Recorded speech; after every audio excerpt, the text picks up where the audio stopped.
부진한 시즌이 계속되고 있는 캘거리 플레임스도 감독 교체를 단행했는데요. 내셔널 하키리그 NHL 2020-2021 개막 8주차를 교달아보겠습니다.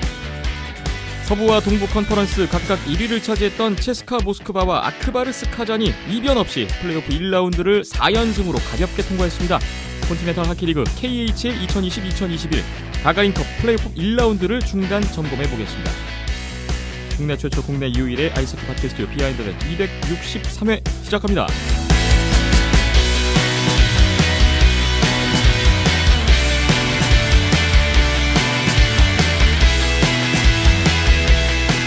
비하인드넷 263회 출발했습니다. 3월 10일 수요일 오후에 녹음을 하고 있습니다. 안녕하세요. 김태범이고요. 오늘도 박김천 PD와 이현석 기자와 함께하겠습니다. 안녕하세요. 안녕하세요. 안녕하세요.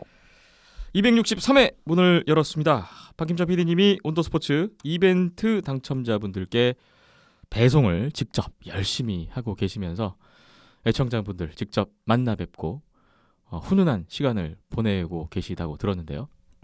배달 다 끝난 건가요 이제? 일단 메일 주신 분들한테는 뭐 거의 다 배송을 드렸고 이제 우편 배송만 뒤늦게 메일 보내주신 분들한테는 제가 우편을 보내드려야 돼서 그것만 보내드리면은 메일 주신 분들한테는 다 드리게 됐고 아직까지 이제 확인이 안 되신 분들이 몇몇 분 계셔가지고 이번 주까지 기다려보고 그래도 안 오면은 온도스포츠의 발길을 끊으셨구나 생각을 하고 이벤트 당첨되셨는데 연락이 안 됩니다. 그 선물은 다음에 다른 이벤트를 통해서 전해드리는 걸로 그렇게 해야 될 것 같습니다. 혹시 당첨됐을 수도 있으니까 확인 부탁드리겠습니다. 상품 꼭 받아가셨으면 좋겠네요. 비하인드넷 오늘도 한 주 동안 주신 여러분의 댓글 먼저 볼 텐데 이번 주에는 유튜브에만 댓글이 있습니다. 먼저 공원사님 3월 4일 목요일 댓글인데요. 오늘도 방송 잘 들었습니다. 드디어 박 PD님과 만나서 점심 식사하고 선물도 받았습니다. 짧은 시간에 많은 얘기를 나누고 뜻깊은 시간이 된 것 같아요. 앞으로 있을 방송 출연도 욕심을 내보였습니다. 하셨고 다음 날에 댓글 더 주셨는데 금일 요가 매트까지 선물을 배달하신 박김찬 PD님께 감사의 말씀 드립니다. 선물 하나하나에 협찬하신 분들의 정성이 녹아들어 있었습니다. 예를 들어 손편지 등 부디 안전운전하시고 협찬사의 번창을 기원할게요 하셨네요. 식사도 하셨어요? 그 공원사님이 말 그대로 이제 군인이셨고요. 네. 원사님 맞습니까? 네, 맞습니다. 해군 원사님이셨고 찾아뵙고 점심 얻어 먹었고요. 제가 오히려 말씀 나누는데 방송 출연의 욕심이 조금 있으신 걸로 보여주셔가지고 저희가 한 300회 특집 때처럼 쯤 가서 100회 특집 때처럼 한번 또 팬분들 모셔놓고 그때쯤이면은 아마 코로나가 좀 나아지지 않았을까라는 기대와 함께 그런 이벤트도 있으면 좋겠다라는 말씀을 전해드렸었습니다. 애청자분들 또 나오시면 하고 싶으신 말씀들이 많으시겠죠. 저번 주에도 말씀드렸지만 만나 뵙는 분들 족족 말씀들이 많으셔가지고 정말 좋은 의견이나 또 재밌는 이야기거리들이 많거든요. 그런 것들 댓글로 주시면 더 좋을 텐데 일단은 기회가 된다면 또 출연하셔서 말씀해 주시면 좋을 것 같습니다. 다음에 또 출연을 통해서 뵐 수 있는 기회가 있을 수도 있겠군요. 기대가 되고요. 이 자리를 빌어서 다시 한번 협찬해 주신 분들께 협찬사 관계자분들께 감사의 말씀 또 전하겠습니다. 공원사님이 3월 4일에 댓글 또 하나 달아주셨는데 세너제이 에릭 칼손 오타와 시절의 모습으로 돌아오길 기대해봅니다. 세너제이 전체적으로 꼴리 존슨, 번즈 포함 경기력이 안 좋은 것 같습니다. 반면 콜로라도 꼴리 아주 잘하더군요. 베이거스는 오늘도 미네소타 압승해서 좋았습니다. 플러리 화이팅! 이라는 댓글을 주셨습니다. 공원사님이 디펜스하고 꼴리들을 특히 더 좋아하신다고 합니다. 그래서 이런 댓글이 또 나오는 거군요. 이게 우리나라 시각으로 3월 4일 경기 콜로라도 세너제이전 보시고 달아주신 댓글인데 4대0 콜로라도가 이겼어요. 그 콜로라도의 꼴리 독일 출신 필리프 구루바우어 선수 셧아웃 보시고 잘한다고 하신 것 같고 세너제이 마틴 존스는 최근에 계속 좀 뭔가 스탯도 떨어지고 안 좋아지고 있는 것 같더라고요. 안 좋죠 그냥. 왜 쓴지 모르겠는데. 점점 하얗게. 사실 최근 몇 년 동안 잘한 적이 없습니다. 마틴 존스는. 그런 부분에서 좀 문제가 많아요. 사실 세너제이 지금 전력 자체가 그렇게 좋지 않은 것도 있는데 그걸 감안해도 너무 못한다라는 부분. 근데 아직 계약 많이 남아있을 거예요. 한 6년은 남아있는 걸로 기억하는데 5년인가 6년 남은 걸로 기억하는데 큰일 났다라고 요약을 드릴 수 있을 것 같고 칼손 하는 거 보니까 오타와 시절로는 못 돌아갑니다.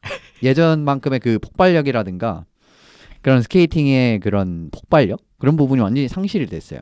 그래도 이제 기본적인 그 흐름을 읽는 능력이라든지 이제 상대방 공격 돌아가는 그런 부분에서 참 파악이 빠른 선수이기 때문에 재빠르게 뭐 움직여서 그 어떻게 보면은 좀 미리 읽어내서 이제 하는 수비 같은 건 괜찮은데 여전히 근데 예전 같은 이제 폭발적인 스케이팅을 바탕으로 진짜 종횡무진 활약하는 그 오타와 시절의 칼소는 이제 기억할 수가 없을 것 같습니다. 앞으로 볼 수가 없을 것 같은데 근데 뭐 사실은 이유가 있어요. 뭐 아킬레스건도 예전에 한번 부상 입은 적이 있고 발목 부상도 있었고 사타구니 부상으로 2년째 최근 고생을 했기 때문에 예전만큼의 스케이팅이 돌아올 수가 없습니다. 그렇기 때문에 사실 뭐 지금 수준에도 나쁘진 않지만은 뭐 그때 진짜 최고의 수비수 누구냐 하면은 뭐 칼손 이름 나올 그 수준까지는 올라가지는 못하지 않을까 싶네요. 네.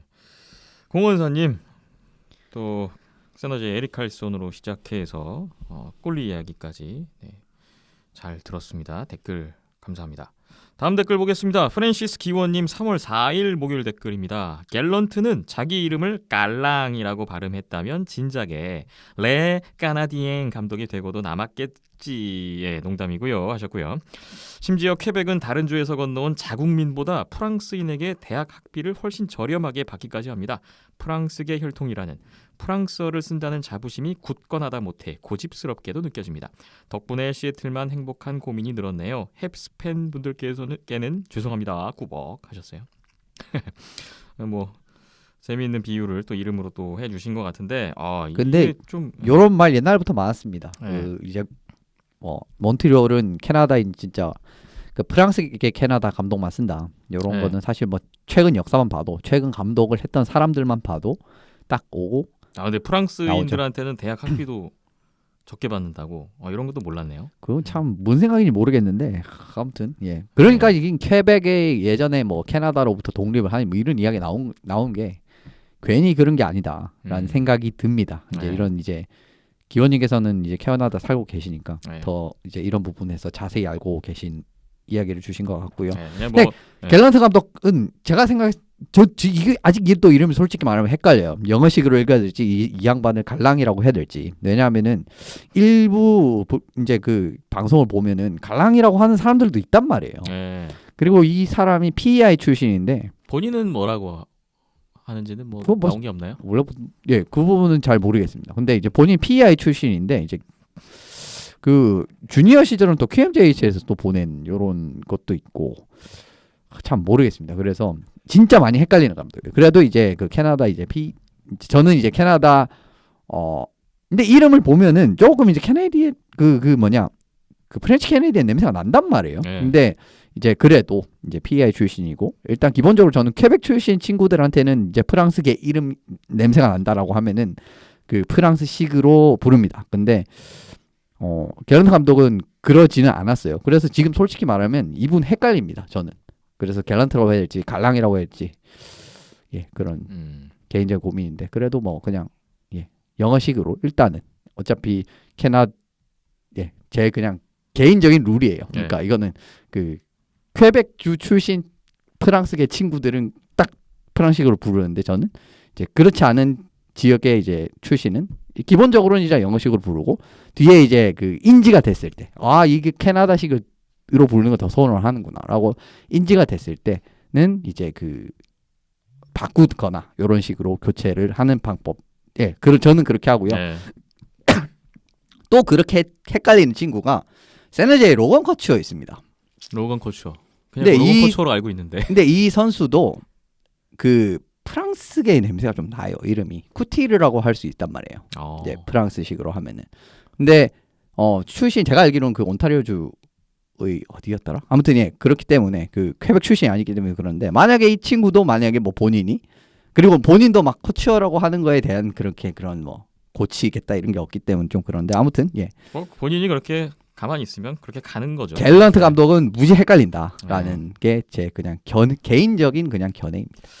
어쨌거나 비유로 이제 뭐 농담으로 하신 거니까 몬트리올 캐네디언스 팬분들께서는 뭐 기분 나빠하지 않으셨으면 좋겠고 시애틀 초대 감독이 누가 될 것인가 이것도 관심사인데 지금 시장에 많죠. 제러드 갤런트도 있고 클로드 줄리앵도 브루스 부드로도 있어요. 부드로도 있고 네. 그러네요. 네. 여러 사람이 거론되고 있는데 근데 그 몬트리올 또 부드러는 안 들어가네요. 아무튼 꼭 기다려 보겠습니다. 그렇습니다. 댓글 감사하고요. 다음 댓글 에드워드 마님 3월 4일에 헵스가 골리 코치를 2피 중반에 경질했죠. 이건 좀 아닌 듯 아닌가 하네요. 점점점. 예. 몬트리올의 그 코칭 스태프 교체에 대해서 또 한 말씀 주시죠. 요 이야기는 뒤에 나왔습니다. 골리 교체 한 이후에 나중에 뒤에 이제 추가 뭐 보도로 인해서 나왔는데 진짜 경기 중에 경질을 했다라는 뭔 생각인지 모르겠다. 그냥 예전에 몬트리올로 돌아왔다. 저는 그렇게 요약되겠습니다. 그 코칭 스태프 가는 거에 대해서 좋게 보시는 분들이 아직까지는 뭐 안 계신 것 같네요. 댓글 감사하고요. 다음 댓글로 또 넘어가 보겠습니다. D.H.K님 3월 9일 화요일 댓글입니다. 버펄로 3경기 모두 5대2로 수입하고 아일즈가 동부 1위를 찍어서 기분은 좋은데 이게 팀이 잘해서인지 버펄로를 지금까지 6경기나 만나서인지 잘 모르겠네요.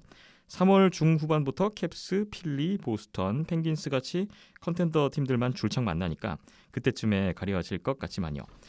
뭐 개인적으로는 바젤과 같은 기존 라인들도 폼이 나쁘지 않은데 바젤은 진짜 이번 버펄러전 묘기샷 보고 감탄했네요 하셨어요.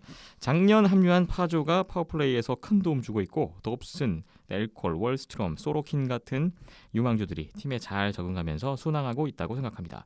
앞으로도 이 폼 잘 유지해서 좋은 결과 있었으면 좋겠네요 하셨습니다.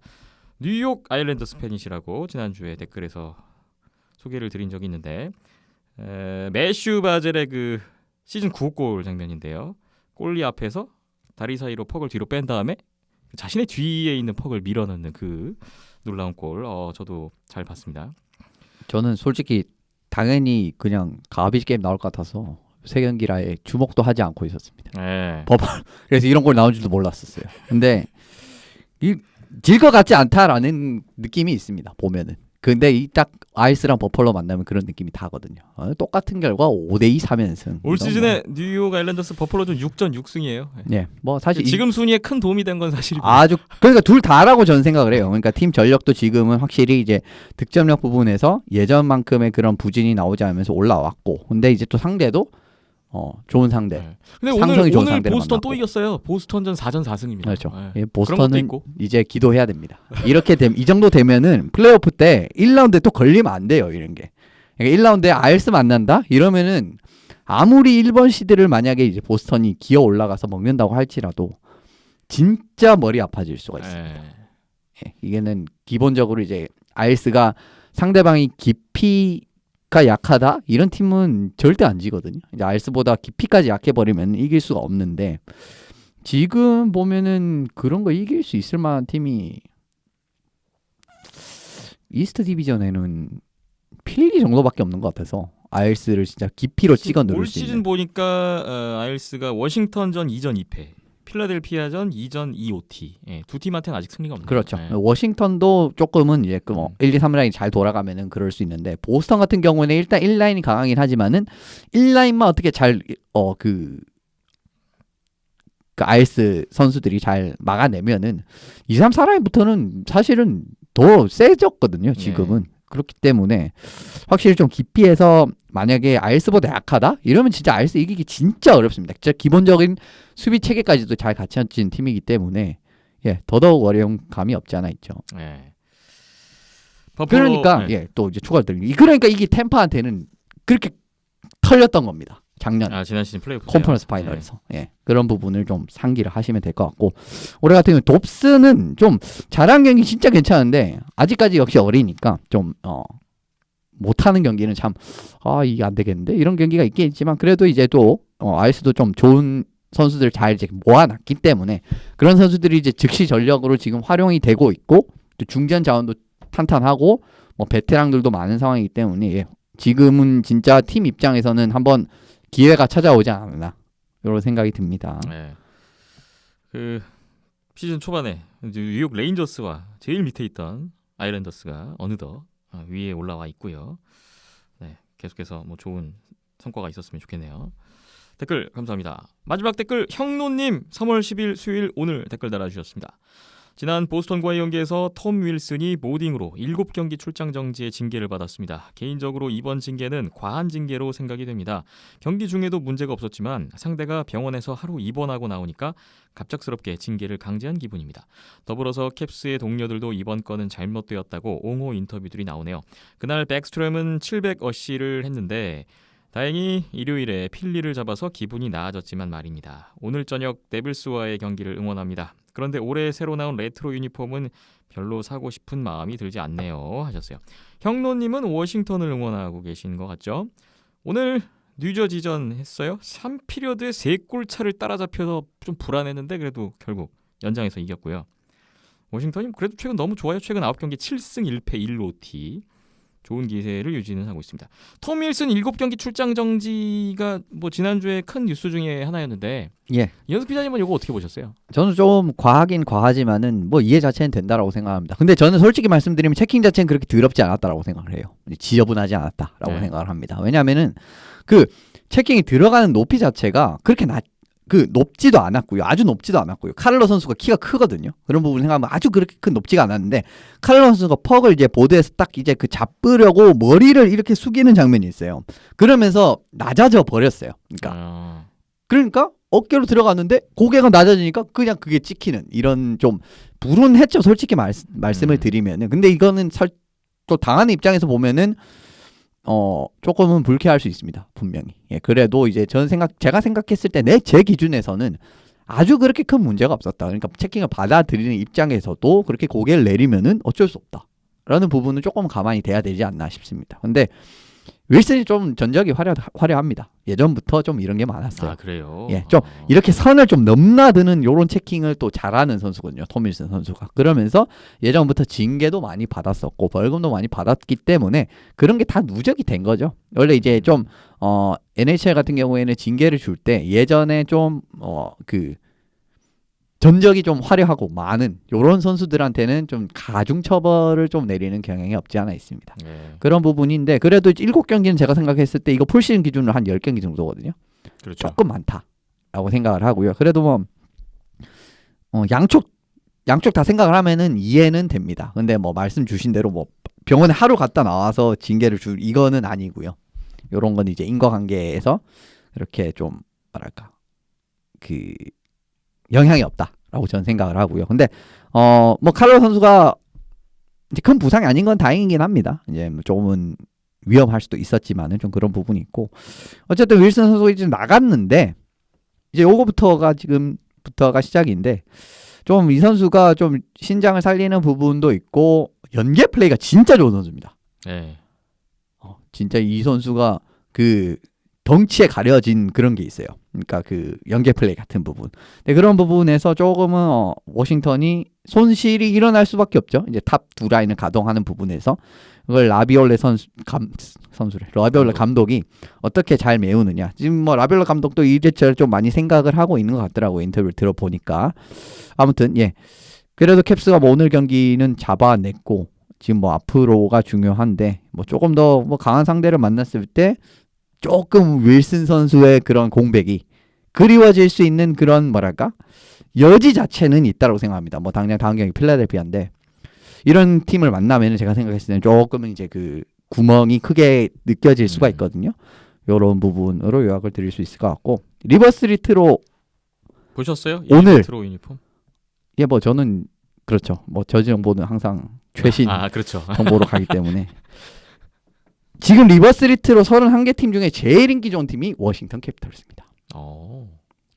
네, 뭐 개인 취향이 있으니까. 예, 그러니까 갈릴 지금 수는 있습니다. 옥구에서 난리예요. 그러니까 이제 싫어하실 수는 있는데 별로 이제 마음에 안 드실 수 있는데 그냥 이거는 자투리 정보로 알려드리는데 제일 인기 있는 팀이 워싱턴이었습니다.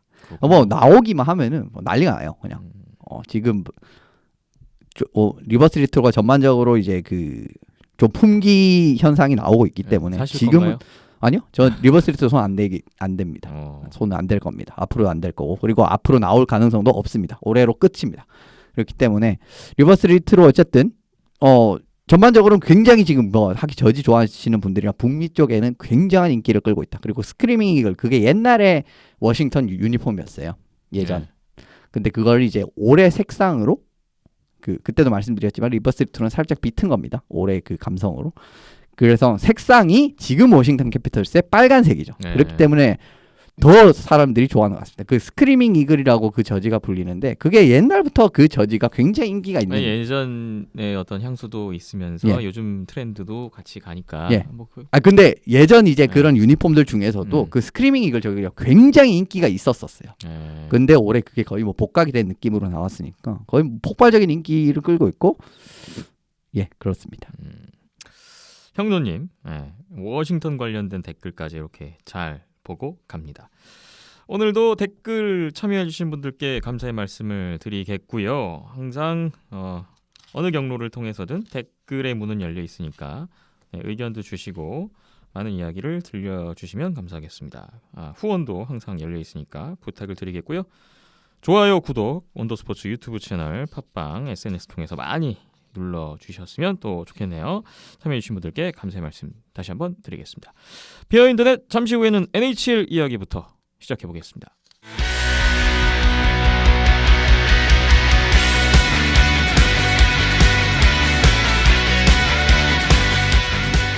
내셔널 하키리그 NHL 2020-2021 지난 한 주를 이현석 기자와 함께 정리해보는 시간이 다가왔습니다. 오늘 먼저 역시나 NHL 3스타스 발표가 지난 3월 8일 월요일에 있었는데요. 그거 잠깐 살펴보고 갈게요. 3월 1일부터 3월 7일까지 기준 활약을 기준으로 세 선수가 선정이 됐는데 첫 번째 스타 베이거스 골든나이츠의 마크 스톤 선수가 선정됐습니다. 4경기에 2골 8도움 10포인트의 기록이었는데 4경기 연속 포인트였고요. 미네소타전 2연전 활약이 대단했죠. 뭐 한 경기 5개의 도움으로 대역전승에 또 기여한 경기도 있었고 그 경기가 네.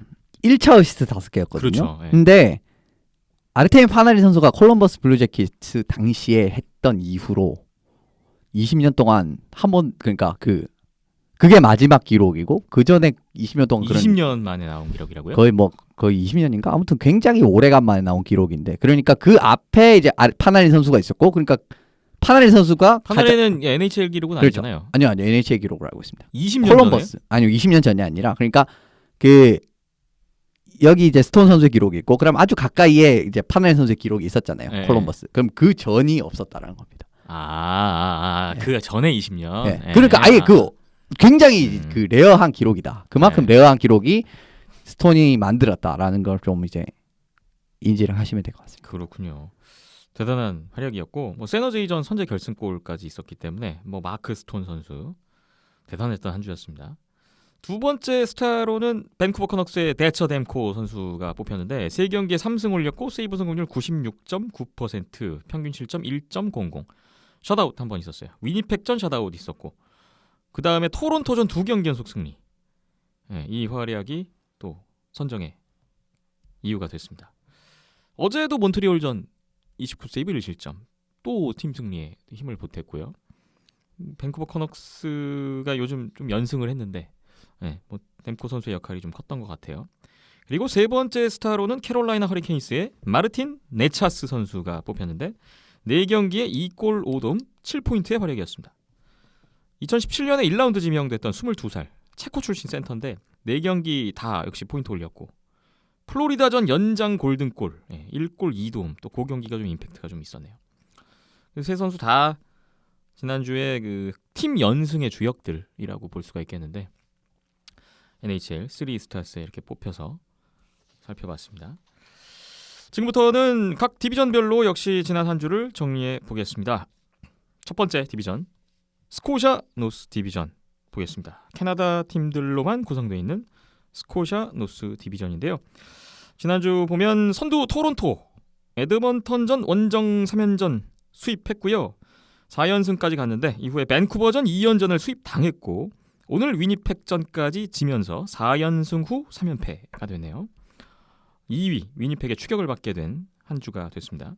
오스턴 매슈스 선수는 복귀했는데 복귀 후에 3경기 0포인트였다가 오늘 위니펙전 2골.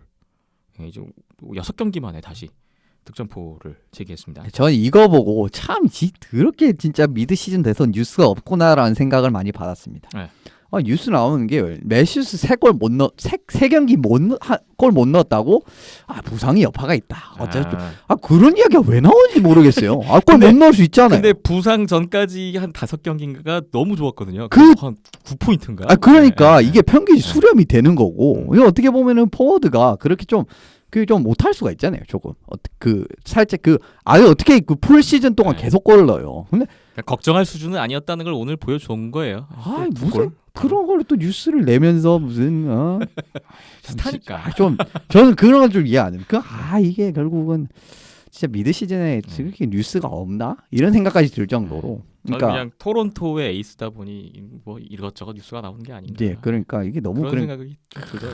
이런 거는 이런 과도한 스포트라이트 솔직히 말씀드려서 그렇게 네. 좋지가 않습니다. 제가 생각했을 때는. 그리고 뭐 충분히 좋은 페이스로 이미 득점을 이어가고 있고요.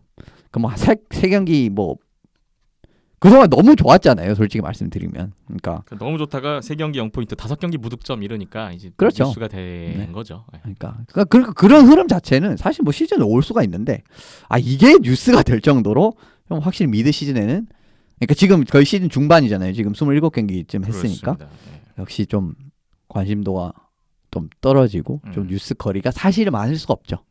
네, 그런 부분이 찾아오지 않은 거. 그런 걸 지금 최근 토론토에 나오는 뉴스 같은 걸 보고 좀 많이 느끼고 있습니다. 그렇군요. 예, 그래도 여전히 팀 자체는 그동안 또 쌓아둔 게 굉장히 많기 때문에 아직까지는 여유가 있어요. 네, 그렇습니다. 지금 디비전 1위도 아직까지 좁혀지긴 했는데 그렇죠. 5점이면 그래도 선두 토론토입니다. 그렇습니다. 지금 유일하게 지금 포인트 획득 7할 넘는 팀이 노스 디비전에서 여기밖에 네. 없기 때문에 그렇습니다. 좋아요. 아직 걱정 안 하셔도 됩니다. 2위가 위니펙인데 오늘 토론토전 승리까지 지난 한 주 3승 2패 기록이었고요. 에드먼턴은 토론토전 3연전 수입 당한 후에 캘거리 오타와 잡고 2연승 하고 있네요. 약팀도 귀신같이 잡아내죠. 어쨌든 근데 이런 게 중요합니다. 네. 어쨌든 지금 플레이오프는 지금 에드먼턴까지는 가지 않을까 이런 흐름으로 가고 있기 때문에 몬트리올이 이렇게 쭉 내려오는 바람에 어쨌든 지금 4강 자체가 조금은 굳어지는 앞으로 이제 조금만 더 지나면은 굳어질 수 있는 가능성이 좀 생기는 그런 발판이 되지 않았나. 위니펙도 그렇고 에드먼턴도 그렇고 어쨌든 잡을 팀들 잘 잡아주고 있고 부진을 한번 했다고 해서 바로 극복을 하는 이런 모습도 지금 나오기 때문에 위니펙도 밴쿠버한테 졌지만 오늘 또 토론토 전 승리 이런 게 있었기 때문에 나쁘지 않았다라고 요약을 드릴 수가 있어요. 그리고 디부아도 최근에 조금은 팀 새로운 팀에서 좀 적응이 새로운 롤에 또 적응이 잘 되고 있는 것 같은 느낌이 들기 때문에 제츠도 좀 기대치만큼의 그런 활약을 보여주고 있지 않나 이런 생각이 듭니다. 네. 몬트리올은 최근 5경기에 2승 3OT, 최근 5경기 연속 승점을 땄네요. 회복세는 보이고 있고요. 밴쿠버가 토론토전 2연전 수입. 이게 1월 30일 이후에 첫 연승이었습니다. 어제 몬트리올전 3피리어드 종료 41초를 남겨놓고 동점골, 결국 슛아웃승 3연승까지 달렸어요. 3월 들어서 4승 1패 밴쿠버인데요. 5위로 순위도 올라갔습니다. 최하위 7위 오타와인데요. 지난주 4경기 1승 3패. 2월 말에 좋았는데 그 흐름을 이어가지 못하고 있군요. 밴쿠버 같은 경우에는 버블 폼으로 좀 돌아왔다라고 느껴지는 거는 결국 댐코가 좀 이기는 느낌이 그때랑 비슷하다. 댐코가 잘하고 그거를 어떻게 버티고 골을 만들어내고 득점하고 참 막 운도 좀 좋아요. 보면은 이제 그 마지막에 그 몬트리올전도 몇 초 안 남았을 때 그냥 슬랩샷 갖다 붙이고 그게 들어가 버리고 그런 식으로 조금은 시즌 첫 3연승.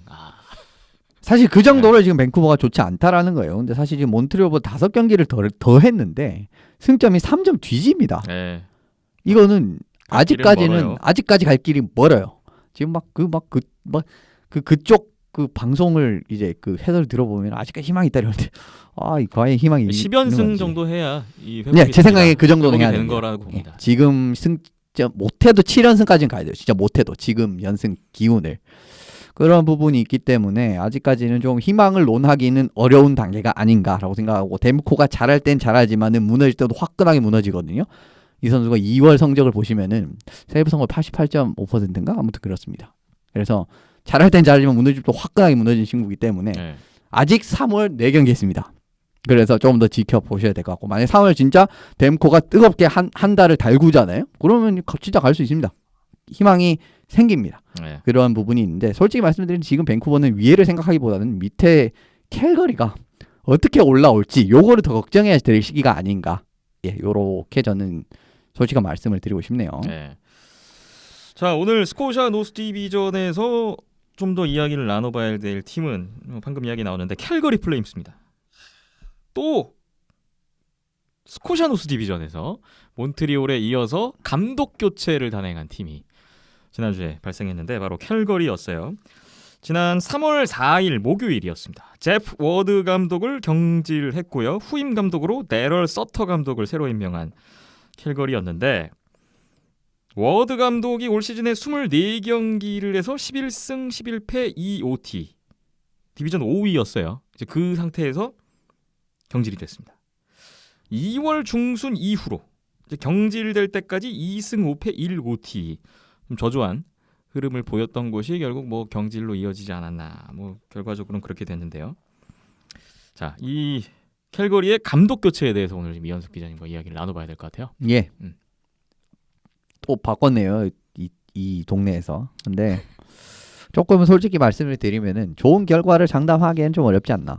개인적인 생각이 듭니다. 여기도요. 예. 몬트리올에 마찬가지로. 왜 그러냐면은 분명 서터 감독이 예전에 그 커리어는 진짜 화려합니다. 이 감독이 옛날에 캘거리에서 그 스탠리컵 결승까지 팀을 끌고 간 아주 옛날 이야기지만 그때 템파한테 졌습니다. 예, 그런 기억도 있고 좋은 네. 기억이 있는 거죠. 그러니까 팀에.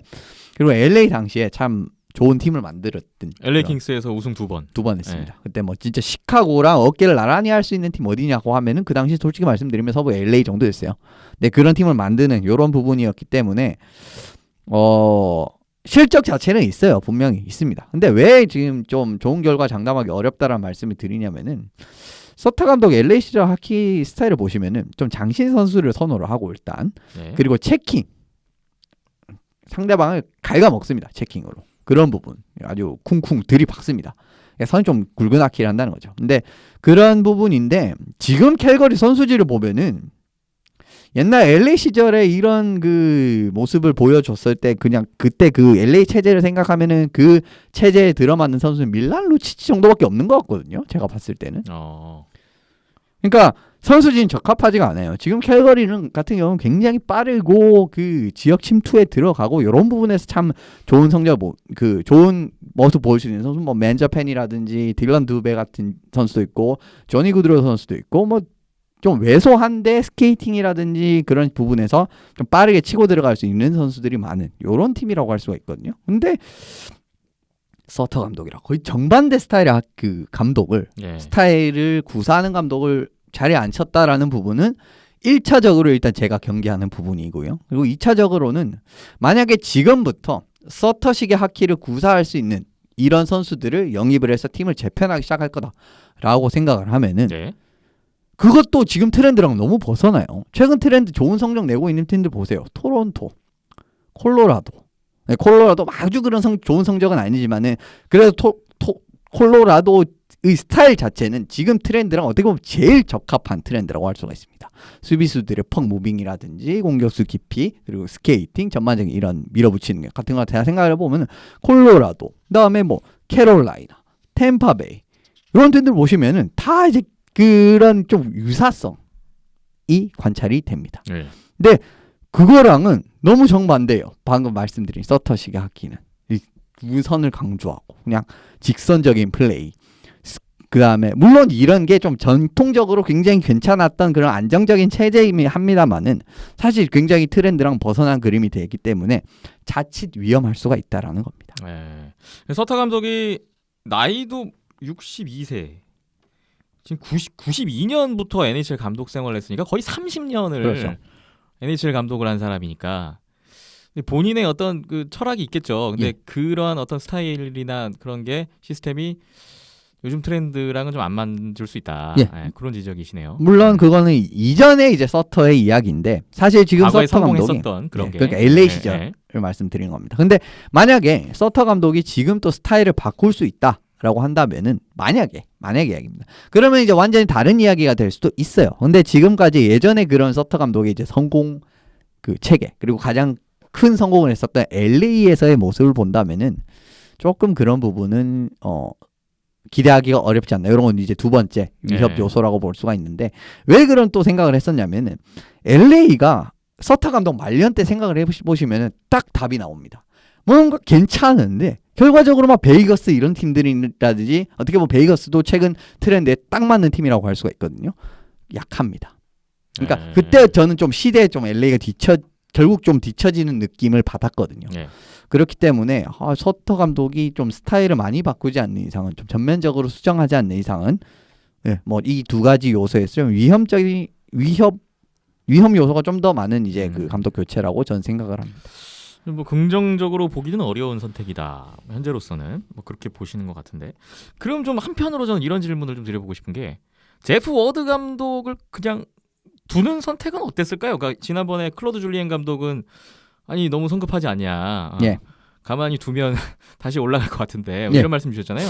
제프 워드 감독의 이 캘거리 감독으로서의 성과는 어떻게 보세요? 근데 워드 감독 같은 경우에는 지금 이제 성적을 딱 보시면은 작년 말이나 플레이오프 때의 모습은 참 괜찮았습니다. 이제 전반적으로 공격을 풀어나가는 장면이라든지 앞서 말씀드린 그런 세 명의 선수 좀 작지만 스케이팅 잘 활용하고 공간 잘 활용 이런 부분이 좀 두드러지는 부분 자체는 괜찮았거든요. 근데 솔직히 말씀드리면 올해는 그런 강점이 아주 잘 드러났냐라고 하면은 또 그렇지는 않았단 말이에요. 전반적으로 막히는 모습이 많이 나오고 성적도 사실은 거의 5할이잖아요. 11, 11이면은 거의 5할이라고 볼 수가 있는데 이런 부분은 사실은 올해 캘거리도 솔직히 말씀을 드리면 노스 디비전이 되고 작년에 플레이오프 때 어느 정도 희망이 있었기 때문에 기대치는 좀 있었을 겁니다. 분명히 있었을 거예요. 근데 지금 그거보다 너무 아래 기대를 못 미치기 때문에 저는 뭐 교체 자체는 조금은 뭐 이해가 아예 안 되는 건 아닙니다. 근데 그게 꼭 서터였어야 했나라는 생각이 좀 들긴 들어요. 그렇군요.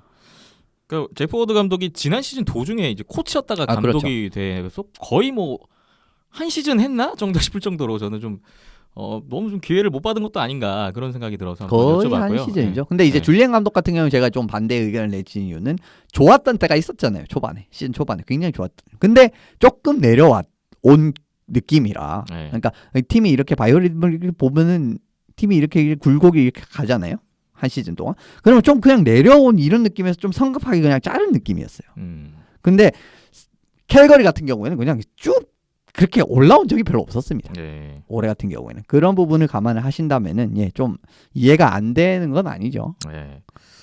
자, 캘거리가 지난 시즌에 빌 피터스 감독을 경질했고 그 이제 현재 KHL 아토모빌리스트의 감독을 맡고 있는 빌 피터스 감독 떠나 보냈고 고생 많이 하고 계십니다. 올 거기서. 시즌에 이제 또 제프 워드 감독까지 떠나 보내고 2년 연속 감독 교체인데요. 이제 중요합니다.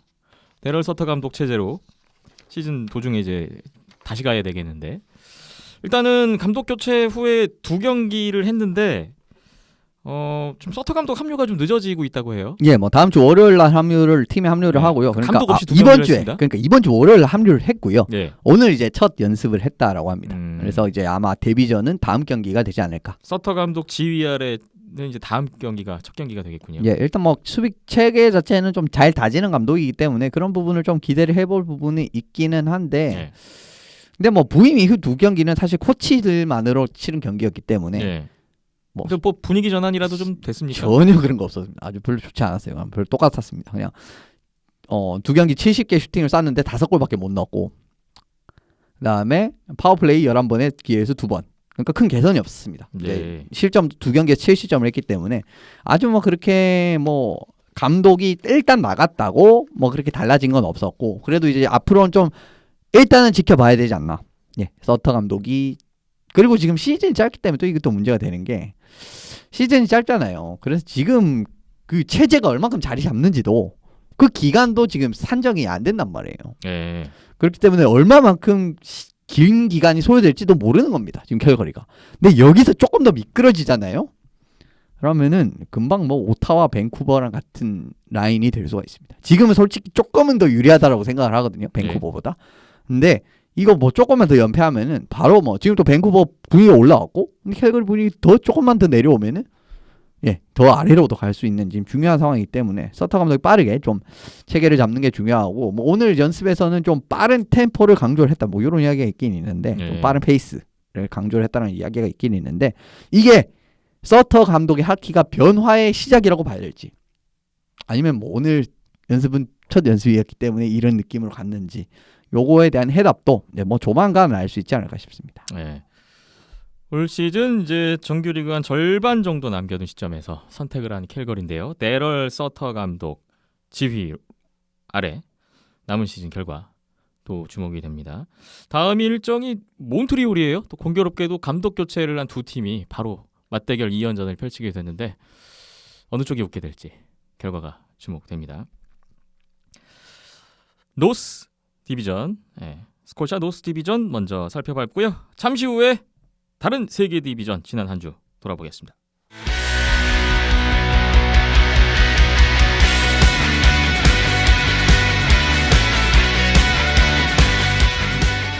네, NHL 지난 한 주 정리해보고 있습니다. 이번에는 디스커버 센트럴 디비전을 살펴보겠습니다. 센트럴 디비전 템파베이가 시카고전 3피리어드 이후에 2골차 역전승이 있었고 6연승까지 달렸는데요. 또 다음 경기에서는 또 시카고한테 역전패를 하면서 6연승은 끝났고요. 그 다음 시카고전에서는 또 3골차를 뒤집는 템파베이의 저력이 있었습니다. 파워플레이 골만 4골을 몰아치면서 역전승. 오늘 디트로이트전 재역전승까지 했고요. 최근 9경기 연속 승점 이어가고 있는 템파베이입니다.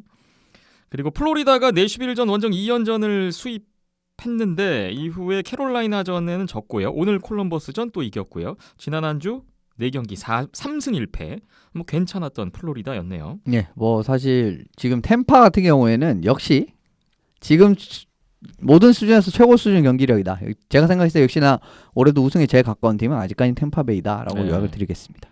지금 팀 그 스탯 대부분이 리그 5위 안에 드는 팀이 템파 유일합니다. 팀 득점 4위, 실점 2위, 파워플레이 5위, 페널티 킬링 3위, 세이브 성공률 1위입니다. 그냥 팀 스탯 그 주요 스탯 주요 부분 다 5위 안에 들어요. 이 정도로 강력한 팀이다. 승점 획득률 보시면 딱 답이 나오죠. 거의 8할에 육박합니다. 7할 9푼 1위. 뭐 이건 뭐 정말 대단하죠. 정말 대단하다고 볼 수가 없고 플로리다 같은 경우는 좀 여전히 좀 기세를 유지하고 있는데 뭐 캐롤라이나랑도 조금은 뭐 연장패 2번에 그러니까 4번 붙었는데 1승 1패 2연장패였나 그럴 거예요. 그러니까 뭐 아주 뭐 그렇게 크게 밀리는 느낌이 아니기 때문에 3강이 좀 재밌게 이렇게 좀 구축이 되는 그런 그림이 나오고 있습니다. 그렇네요. 플로리다의 수비수 키스 얀들 선수는 캐롤라이나전 통해서 통산 1000경기 출장을 달성하기도 했던 지난주였습니다. 한편 시카고는 오늘 댈러스전 패배로 2연패가 됐는데 6할 때 승점 획득률을 지키지 못한 한 주가 돼버렸고 오늘 댈러스전에서 패트릭 케인 선수가 시카고에서만 통산 1000경기 출장 달성했습니다. 그런데 시카고 수비수 브렌트 시브룩 선수가 부상으로 결국 은퇴를 발표한 또 지난주 소식이 있었어요. 뭐 시카고에서만 우승 3번을 했던 뭐 대단한 경력의 수비수죠. 네. 결국 은퇴가 됐습니다. 뭐 시카고 수비 이제 그 중흥기 수비의 핵심이라고 할 수 있는 그런 선수였는데 작년 재작년부터 좀 부상 같은 부분이라든지 정말 좀 나이가 들고 이제 막 스케이팅 좀 많이 늘어지고 이런 부분이 있었기 때문에 불안했었는데 결과적으로는 좀 등 부상 때문에 은퇴를 하는 그런 그림이 됐고요. 뭐 이제 이 시카고 옛날 그 전성기의 멤버는 제가 알기로 3명밖에 안 남았을 겁니다. 케인, 테이브스, 키스 이렇게 3명. 네, 그러니까 이제 뭐 시대가 저물렀다라고 할 수가 있겠네요. 네. 콜럼버스 같은 경우에는 오늘 플로리다전 패배까지 지난 한 주 4경기에서 2연승 후에 2연패를 기록한 행보였고요. 내시빌은 3월 들어서 3연패를 했었는데 댈러스전 슈트아웃승을 거두면서 3연패 탈출했습니다. 그런데 내시빌의 공격수 맷 듀셰인 선수 부상이 있었어요. 3주에서 5주 아웃 소식이 있었고요. 수비수 로마니오 씨도 뭐 큰 부상은 아니지만 부상 소식이 나왔던 지난 한 주였습니다.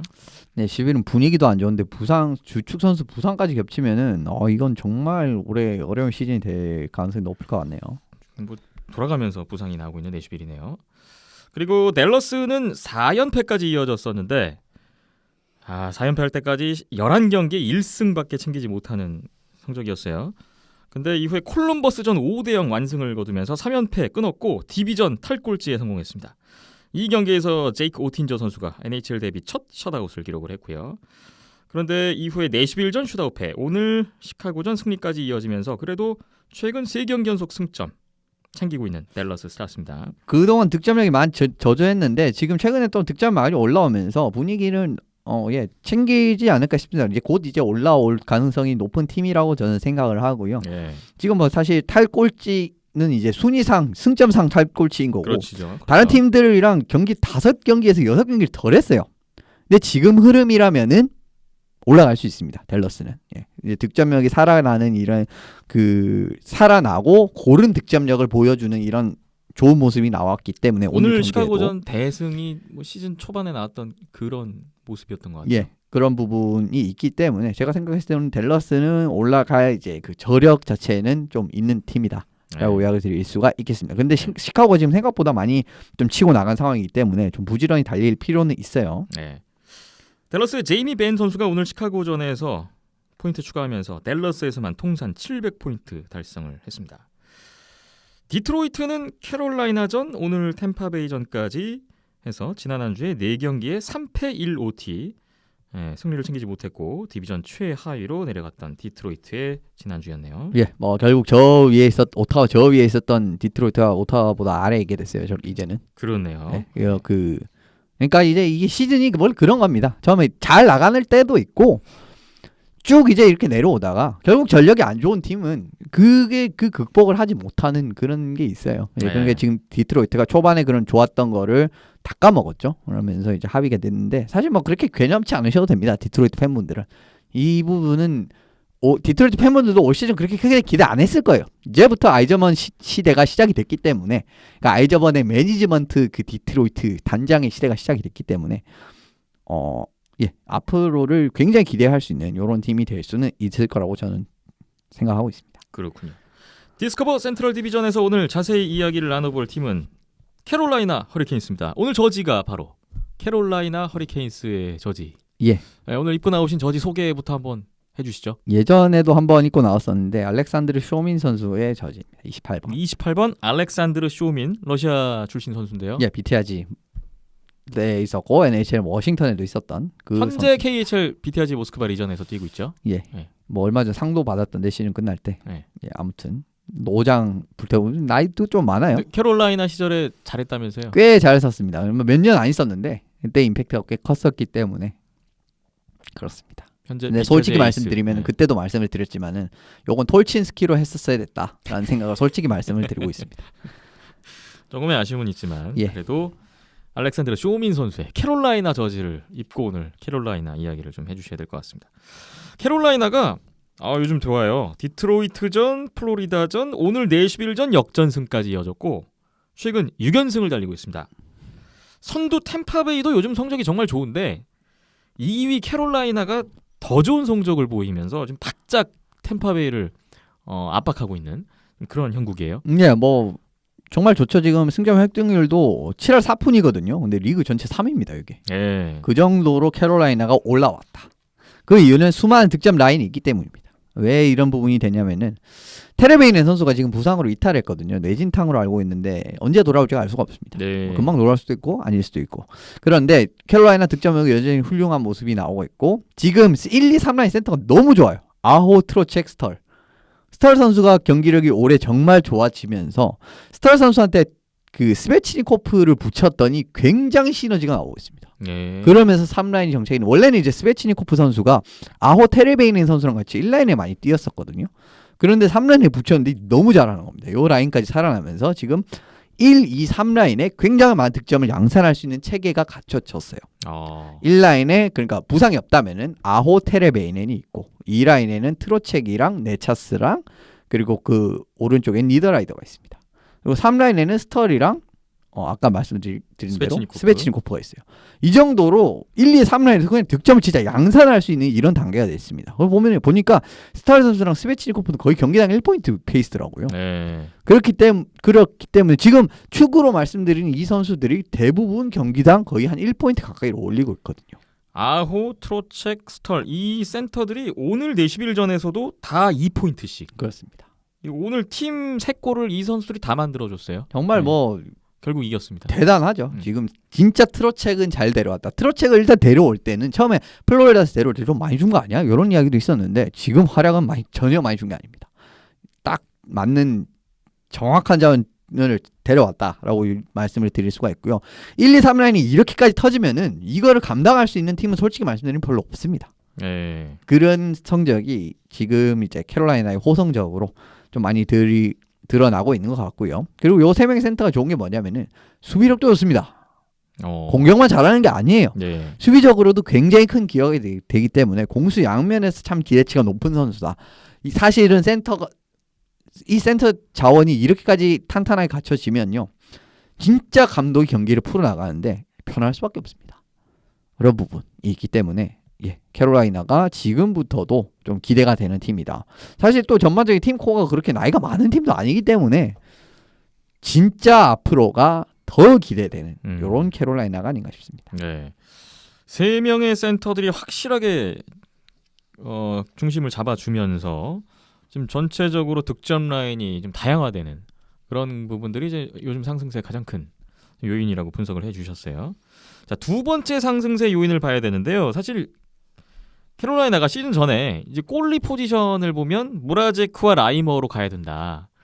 이게 뭔가 조금 미덥지 못한 거 아니냐. 약간 그런 이야기도 좀 있었는데 나쁘진 않지만 좋지도 않죠. 솔직히 말씀드리면 보강이 없었기 때문에. 그렇죠. 근데 이제 모라제크 선수가 부상을 당했단 말이죠. 손가락 그 골절 부상을 당했습니다. 그 이후에 더 이제 좀 불안해지지 않을까 걱정이 있었습니다만 그걸 잘 헤쳐나가고 있는 것 같아요. 뭐 네델코비치 선수가 올라왔는데 이 선수가 정말 지금까지 너무 잘해주고 있습니다. 오늘 경기 제외하면은 7경기에서 2.26, 92.7인데 이제 경기 수가 적으니까 요 이제 스탯 라인을 곧대로 받아들이시면은 좀 무리가 있고요.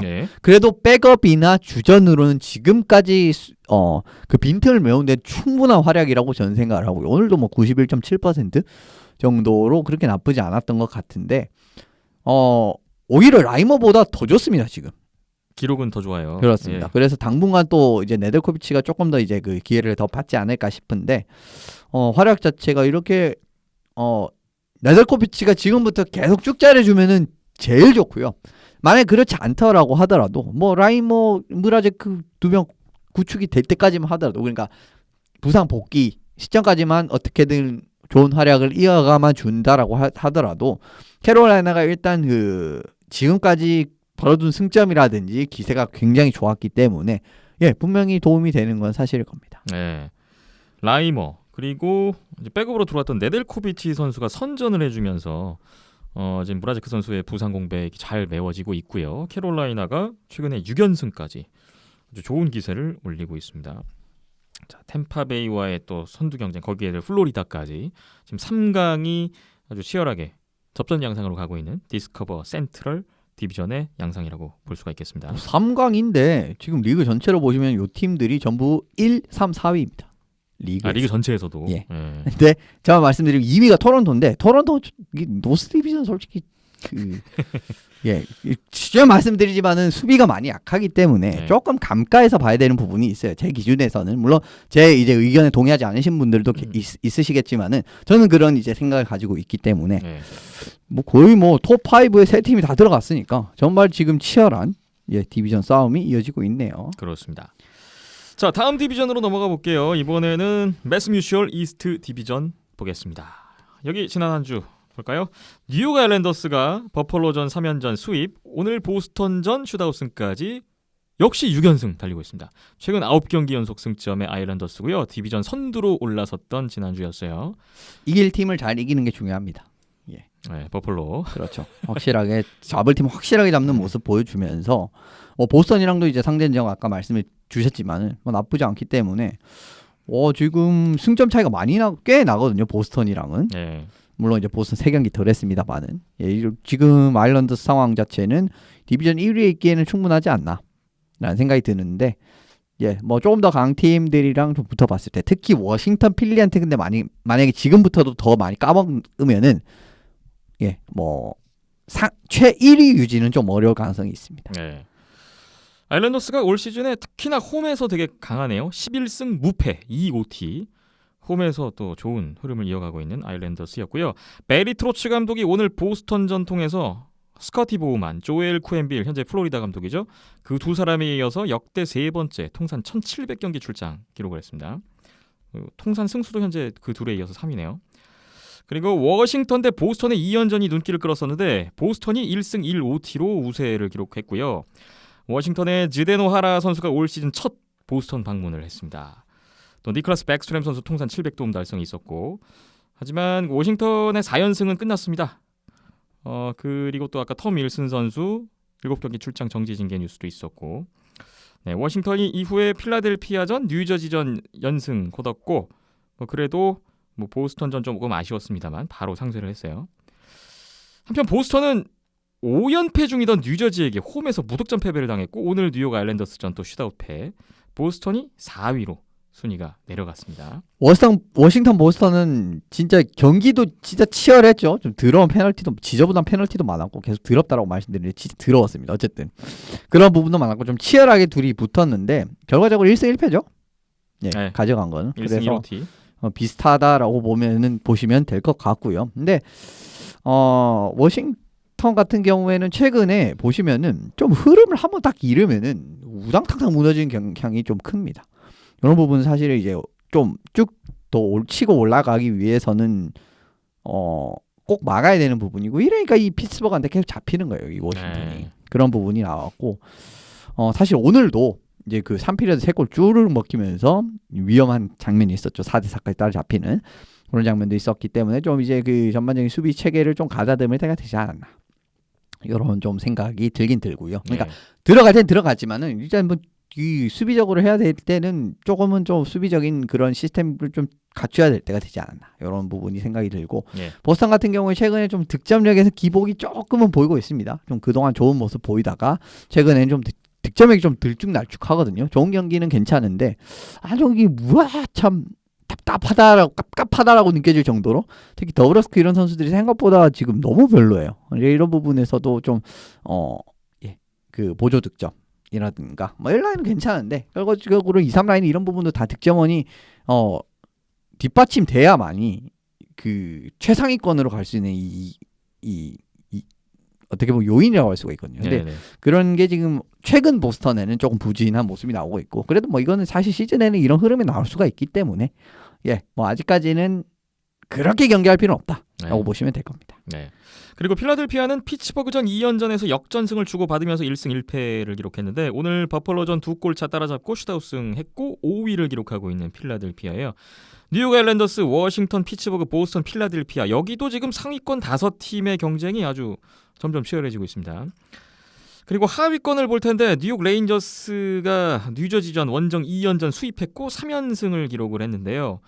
하지만 이후에 오늘까지 피츠버그전 연패로 3연승 후 2연패가 됐고 이고리 셰스토르킨 선수가 뉴저지전에서 부상을 입는 일이 있었습니다. 뉴저지는 뉴욕 레인저스전 홈 2연전도 수입을 당했어요. 하지만 이후에 보스턴전 스캇 웨지우드 선수 36일 만에 복귀전에서 40세이브 셧아웃 5연패 끊었습니다. 하지만 오늘 워싱턴전 다시 지면서 최근 10경기에서 1승에 그치고 있는 뉴저지 데블스입니다.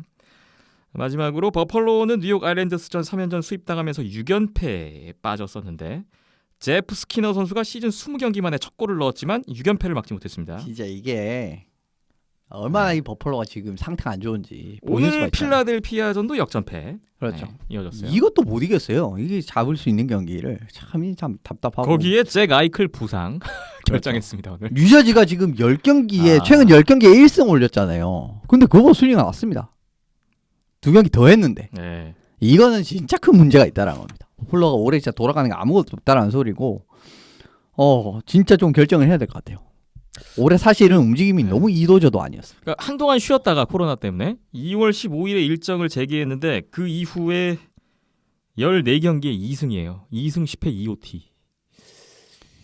이 상태가 되게 심각한데 여기도 뭔가 결단이 나오는 거 아닌가. 롤프 크루거 아저씨를 왜 계속 쓰는지도 이해 잘 안 되고 감독을 왜 솔직히 감독 경질해야 되는데 여기거든요. 여기 버펄로 세이버스. 성적만으로 좀 그래 보입니다. 좀 하위권이 점점 더 어려워지고 있는 지난 한 주 계속됐던 이스트 디비전인데요. 오늘 매스 뮤추얼 이스트 디비전에서 좀 더 봐야 될 팀은 바로 피츠버그 펭귄스입니다. 피츠버그 펭귄스 지난주 보니까 그래도 시드니 크로스비 선수가 한 경기만 쉬고 바로 코로나 그 프로토콜에서 나와서 복귀가 됐고요. 필라델피아와의 3연전 2승 1패 위닝했고 이후에 뉴욕 레인저스전 또 2경기 다 잡았고 네, 오늘도 4승 1패를 했네요. 최근 5경기에. 네. 대단합니다. 오늘도 이겼어요.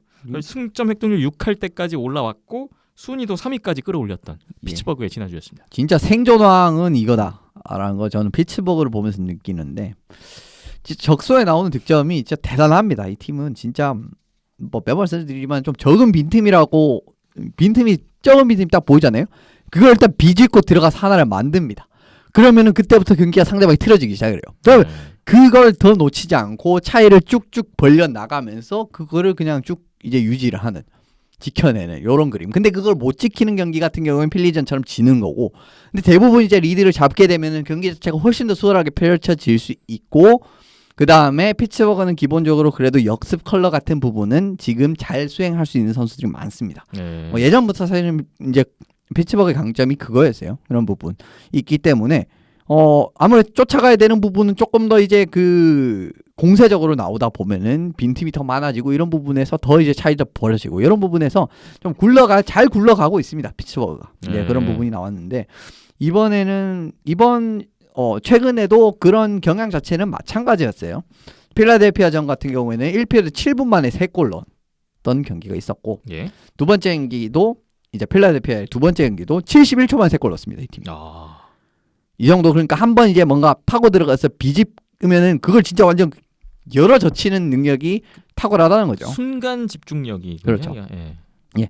그리고 레인저스전도 1대0으로 지고 있는데 61초 만에 3골 넣었고요. 오늘 경기도 거의 한 1피리어드 만에 3골을 넣는 요런 게 있었어요. 왜냐면 1피리어드 끝나기 1분 전에 넣었는데 이제 한 골을 넣었는데 2피리어드 끝나기 20초 전에 이제 3골을 넣었으니까. 그러니까 한 피리어드에 또 3골 좀 몰아넣는 능력 이런 게 어떻게 보면은 아까 말씀드린 그런 거예요. 그러니까 그 살짝 빈틈하러 한번 이제 비집고 딱 들어가서 찌르면은 그걸 이제 열어젖히는 능력이 정말 무시무시하다라는 겁니다. 자, 그 되게 단시간에 연속골을 쏟아 부으면서 승부의 흐름을 확 휘어잡는 그런 모습들이 지금 승리로 계속 이어지고 있는 피츠버그 펭귄스인데요.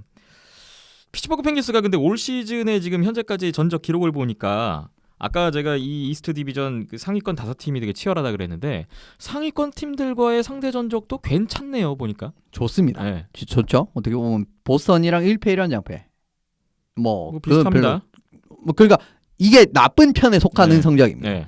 그리고 필리전도 2승 3패면 그렇게 나쁘지 않죠. 크게 밀리진 않아요. 여기도. 근데 뉴욕 아일랜더스전 4승 2패. 레인저스는 4승 1패. 레인저스는 뭐 조금 밑에 있으니까 좀 그렇다 치더라도 워싱턴이랑도 4승 2패예요. 그러니까 지금 위에 있는 팀들이랑은 상대 전적에서 많이 이제 앞서는 팀이 지금 2팀이나 있다라는 겁니다. 이런 부분에서 피츠버그가 솔직히 말씀드리면 경기력은 그렇게 좋지 않아요. 계속 말씀드립니다만은 진짜 경기력 별로입니다. 왜 이 팀이 이렇게 잘하는지 모르겠어요. 저는 아직도 이렇게 지금 이런 좋은 능력이 있다라는 이제 몰아넣는 능력 같은 부분을 조명해 드립니다만은 실제로 경기를 보면 이 팀이 왜 지금까지 이런 성적이 나온지 이해가 안 돼요. 솔직히 자리가 안 됩니다. 왜냐면 골리도 보면은 요상한 거 진짜 많이 먹히거든요. 막 그 리바운드 컨트롤 안 돼가지고 그게 이거 응당 빨아들여야 되는 퍽인데 그게 세 가지고 리바운드 골 먹고 막 이런 것도 진짜 많아요 보면은. 그러니까 그런 골이 안 좋은 게 뭐냐면은 선수 사기 영향을 미칠 수가 있거든요. 골리가 좀 그런 쉬운 골을 내주면은. 그런데 그럼에도 불구하고 지금 이런 성적이 나온다는 게 결과적으로 일단 골을 넣는 능력 자체가 확실하기 때문에 역습 능력이라든지 그 다음에 좀 빈틈을 찌르는 능력, 뭐 파워플레이도 마찬가지고 이런 부분이 좀 잘 되기 때문에 가능하다라고 저는 생각을 하고요. 지금 버팔로 뉴저지랑 한 경기도 안 했습니다. 지금 디비전 최하위권 버펄로 뉴저지와는 한 번도 안 했는데 이 정도 성적이다. 그럼 앞으로도 이길 기회가 많이 남아 있다라는 뜻인데요. 그렇죠. 근데 솔직히 말씀드리면은 지금 피츠버그가 의외로 이 두 팀한테는 고전할 가능성도 없지는 않아요. 지금 경기가 돌아가는 걸 보면은 경기력의 이제 그 흐름 자체를 보면은 그렇게 좋지가 않기 때문에 뭐 응당 뭐 잡겠지라고 말씀을 드리지는 못하지만은 그래도 이 두 팀도 만만치 않게 안 좋기 때문에 지금까지 흐름 봤을 때는 뭔가 잡을 것 같은 느낌이 든단 말이에요. 네. 그러면은 이 순위가 생각보다 훨씬 더 많이 위에서 끝날 가능성도 없지는 않다라고 말씀을 드릴 수가 있을 것 같습니다. 네. 일단 남은 일정상으로 또 유리한 부분도 있네요. 그렇습니다. 게다가 또 피츠버그도 올 시즌 홈 경기 성적이 굉장히 좋더라고요. 13경기 했는데 11승 2패니까 지금 뭐 아일랜더스만큼이나 홈 성적이 대단하고요. 피츠버그 내용에 비해서 좋은 결과가 나오고 있다라는 이야기를 좀 최근 몇 번 거듭해 주시고 계신데 전 그게 아직도 잘 그게 저력인 것인지 아니면 운인 것인지 이걸 좀 끝까지 봐야 될 텐데 일단 현재까지는 잘 나가고 있습니다. 진짜 이때까지 보면서 이렇게 기묘한 팀이 처음입니다. 네. 이렇게 기묘한 흐름으로 뭔가 계속 이득을 보고 성과를 내는 팀이 진짜 처음이에요. 최종 결과가 말을 해주겠죠. 그렇죠. 그게 운인지 저력인지. 근데 이제 또 반이 지났기 때문에 좀 지켜봐야 됩니다. 네. 이걸 피츠버그까지 매스뮤추얼 이스트 디비전 봤고요. 이제 마지막으로 혼다 웨스트 디비전 정리해 보겠습니다. 베이거스 골든 나이츠가 여전히 뭐 강한데 6연승을 달리고 있던 미네소타와의 2연전 수입했죠. 이후에 세너제이전 원정 2경기도 다 잡고 6연승까지 달렸던 베이거스였는데요. 오스카르 단스크 선수가 시즌 첫 출장했는데 또 연장 승리까지 기록했던 베이거스 좋은 분위기였습니다. 어제 미네소타전 패배로 6연승은 일단 끝났네요. 마크 스톤 선수가 부상으로 안 나왔던데 스톤 선수랑 상태를 좀 봐야 될 것 같아요. 스톤 선수랑 그 경기에서 그 피에트란제 선수 둘 다 안 나왔는데 네. 그 공백이 결과로 크죠, 나온 아무래도. 것인지 아무래도 클 수밖에 없고 미네소타도 뭐 못지않게 좋은 팀이기 때문에 좀 베이거스 입장에서는 근데 한 경기 질 수 있어요. 그래서 막 크게 개념치 않으셔도 되고 6연승 했으니까요. 지금 웨스트 디비전에서 득실 차가 제일 좋은 팀 플러스 23 이 베이거스 골든 나이츠입니다. 그리고 유일하게 승점 획득률 7할 넘는 팀입니다. 여기도 웨스트 디비전에서 뭐 강하고 꾸준하다, 탄탄한 전력이 그대로 잘 발휘가 되고 있는 베이거스입니다. 네. 그 뒤를 따르고 있는 팀이 세인트루이스인데요. 애너하임전 원정 2연전 수입했고요. 이후에 LA전 정규패 직전에서 극적인 동점골 연장 역전승으로 3연패 후에 4연승 달렸습니다. 하지만 다음 LA전에서는 블라디미르 타라센코 선수가 시즌 첫 출장한 경기였는데 3대0으로 앞서다가 역전패를 했어요. 4연승 끝났고요. 어제 세너제이전도 역전패. 이제 2경기 연속 최근에 연장패를 기록을 했습니다. 이제 원정 6연전이 끝난 세인트루이스인데 그래도 원정 6연전에서 4승 2OT를 했으니까 좋은 성과였고요. 올 시즌에 원정 경기 성적이 좋군요. 세인트루이스는 10승 2패 2OT. 홈 경기 성적보다 원정 경기 성적이 훨씬 좋습니다. 결과가 막 최근 2경기 그렇게 좋지 않았는데 결과적으로 어느덧 6경기 연속 승점 자체는 달성했습니다. 그렇기 때문에 승점 자체는 계속 벌고 있다라는 부분이 지금 순위로도 나타나고 있죠. 근데 지금 어쨌든 3경기를 이제 미네소타 콜로라도보다 3경기 더 하긴 했는데 승점 차이 생각을 하면은 왜냐면은 미네소타랑 3점 차이, 콜로라도랑 5점 차이가 나니까 거의 어떻게 보면은 그 경기 더한 만큼의 이득은 가지고 있어요. 그래서 역시 승점은 잘 벌고 있구나라는 그런 모습을 볼 수가 있었습니다. 미네소타는 6연승까지 좋은 기세가 한번 있었죠. 6연승 끝난 후에 최근 5경기 2승 2패 1OT. 나쁘진 않아요. 숨고르기를 하고 있는 것 같고요. 내가 1라인이 또 다시 재가동을 하기 시작을 하니까 좀 더 이제 분위기가 좋아지고 승리를 잡는 모습이 나오고 있고 사실 미네소타가 이 정도로 잘할 줄은 생각을 못했거든요. 정말 재밌는 시즌 되고 있습니다. 그리고 콜로라도는 공격수 에이스죠. 네이선 맥키넌 선수가 세너제이전 부상을 당해서 이후에 3경기째 결장을 하고 있고요. 수비수 케일 마카도 부상으로 2월 말부터 못 나오고 있는데 조금 불안 요소가 좀 보입니다. 애리조나는 어제 콜로라도전에서 나시 캠퍼 선수 경기 도중 부상으로 교체 아웃되는 일이 있었지만 그래도 승리를 했고요. 지난주 4경기 3승 1패 괜찮았던 애리조나였습니다. 미네소타 콜로라도를 잡았습니다. 애리조나. 이런 부분에서는 의미가 있고 확실히 4위 싸움을 충분히 해볼 만한 그런 또 애리조나인 것 같아요. 희망은 계속 되고 있습니다. 그리고 LA 킹스 지난주 4경기에 1승 1패 2OT 좀 아쉬웠죠? 6연승 후에 최근 6경기 1승 2패 3OT 좀 기세가 꺾였으면 연장을 많이 가는데 많이 집니다. 지금 연장패가 6패입니다. 몬트리올이 7패로 1위인데 2위.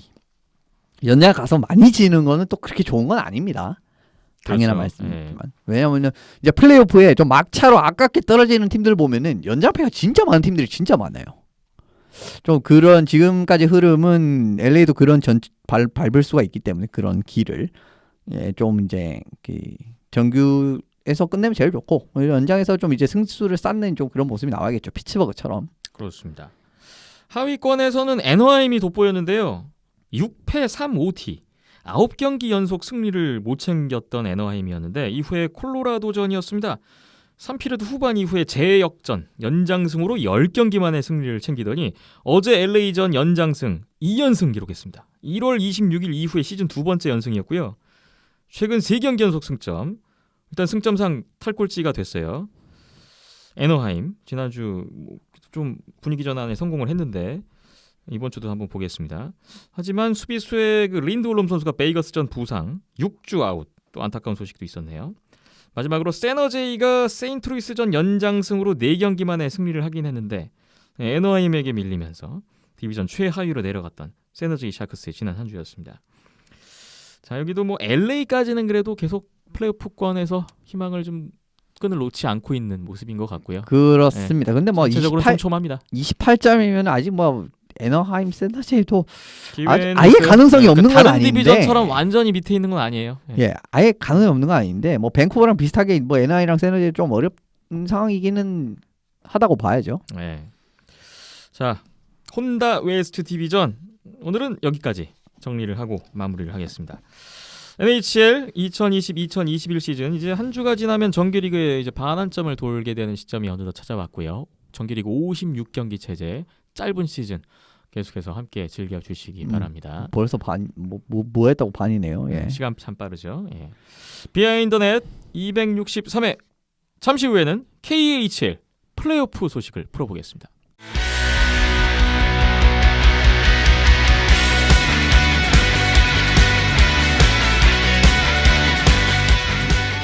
컨티넨탈 하키리그 KHL 2020-2021 시즌은 정규리그를 모두 마치고 지난 3월 2일 화요일부터 16개 팀이 겨루는 플레이오프 1라운드에 들어가 있습니다. 오늘 이현섭 기자와 함께 현재까지 진행되고 있는 플레이오프 1라운드 상황 중간 점검의 시간을 가져보겠습니다. 먼저 서부 컨퍼런스의 상황부터 볼까요? 먼저 서부 1위 체스카 모스크바 대 8위 스파르타크 모스크바가 대결했습니다. 1차전에서 체스카 모스크바가 1대0 연장승을 거뒀는데요. 막심 샬로노프 선수의 연장 골든골이 있었고 라르스 요한손 골리가 20세이브 셧아웃을 기록했던 경기였습니다. 2차전에서는 5대1 체스카 모스크바가 좀 더 수월하게 이겼네요. 3피리어드에만 3골 스파르타크를 따돌렸던 체스카였습니다. 체스카의 공격수 이반 텔레긴 선수가 2월 16일 이후에 17일 만에 복귀해서 결승골에 도움을 올렸던 경기였고요. 한편 스파르타크의 올레그 지나로크스 감독이 이 경기까지 출장을 하면서 118경기로 플레이오프 통산 최다 경기 출장 역대 1위로 올라섰습니다. 플레이오프를 가장 많이 경험한 KHL 감독이 된 올레그 지나로크스 감독이었군요. 3차전 3대0의 스코어로 체스카가 또 승리했습니다. 세르게이 안드로노프 선수의 선제 결승골이 기록됐고요. 라르스 요한손 선수가 38세이브 또 셧아웃했습니다. 그리고 4차전 오늘 새벽에 있었는데 스코어 3대1 다시 한번 체스카의 승리였습니다. 브랜던 라입식 선수가 3피리어드 역전 결승골 포함해서 1골 1도움을 올렸고 라르스 요한손 선수 역시 나와서 18세이브 1실점 승리가 됐군요. 라르스 요한손 선수가 오늘 4차전까지 해서 최근 9경기에 세이브 성공률이 97.86%, 9경기에 셧아웃 5번이란 놀라운 기록을 이어가고 있습니다. 체스카 모스크바가 4연승 수입 플레이오프 2라운드에 진출했습니다. 스파르타크 모스크바는 2017-18 시즌에 이어서 다시 한번 플레이오프 1라운드에서 체스카에게 무릎을 꿇는 똑같이 또 4연패로 탈락하게 되는 결과를 맞아들이게 됐는데 정규리그 때 맞대결 전적이 4경기 다 한 골차 승부여서 좀 재밌는 시리즈를 기대를 했었는데 뭐 기대보다는 훨씬 못 미치는 좀 스파르타크가 무기력하게 체스카에게 좀 무릎을 꿇는 그런 결과로 나왔습니다. 1차전 결국 잡아야 됐다라는 말씀을 드리고 싶은 시리즈가 요거랑 하나 더 있는데 네, 연장까지 갔던 1차전인데요. 요 경기를 스파르타크 입장에서는 어떤 수를 써서라도 잡았었어야 됐습니다. 사실은. 그래도 어려운 경기였는데 솔직히 말씀드리면은 선수진의 깊이 측면에서는 스파르타크와 체스카가 상대가 안 되거든요. 네. 진짜 상대가 안 됩니다. 1라인 4라인까지. 근데 제가 생각했을 때는 체스카 4라인이 스파르타크 2라인보다 센 것 같아요. 느낌이. 그런 정도까지이기 때문에 참 어려운 상황이었죠. 그럼에도 불구하고 1차전을 어떻게든 버티면서 지금 뭐 연장에서 0대0 상황에서 결국 연장 결승골 내주고 말았는데 네. 좀 안 됐죠. 또 스파르타크 입장에서는 어쨌든 그래도 변수를 만들 수 있는 1라인 선수들이 괜찮거든요.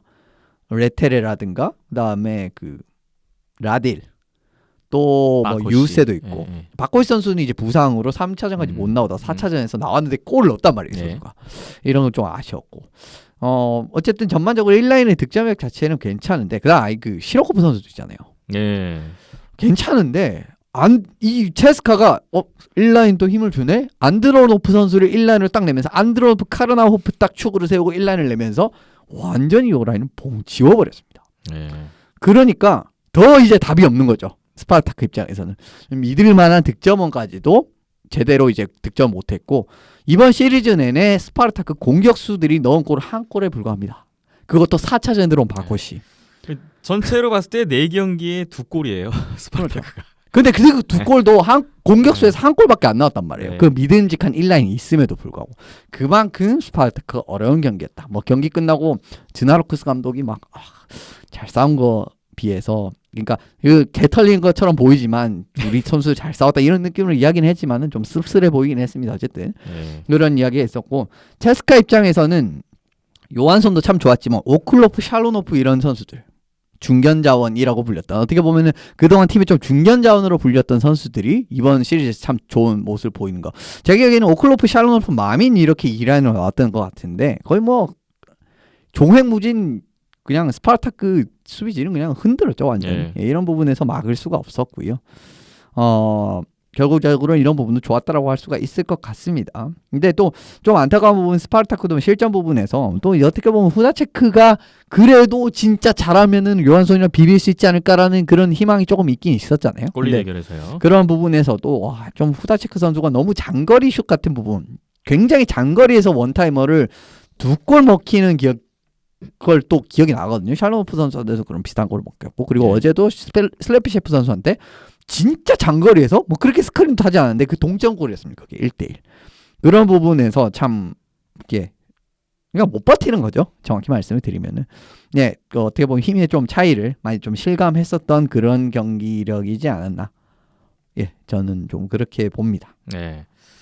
체스카가 수비가 너무 좋아요. 근데 공격이 또 나쁘냐 그런 것도 아니고 공격도 좋은데 수비는 훨씬 더 좋고 스파르타크 정도의 공격력으로는 좀 뚫기가 어려워 보였던 저는 좀 그렇게 보이더라고요.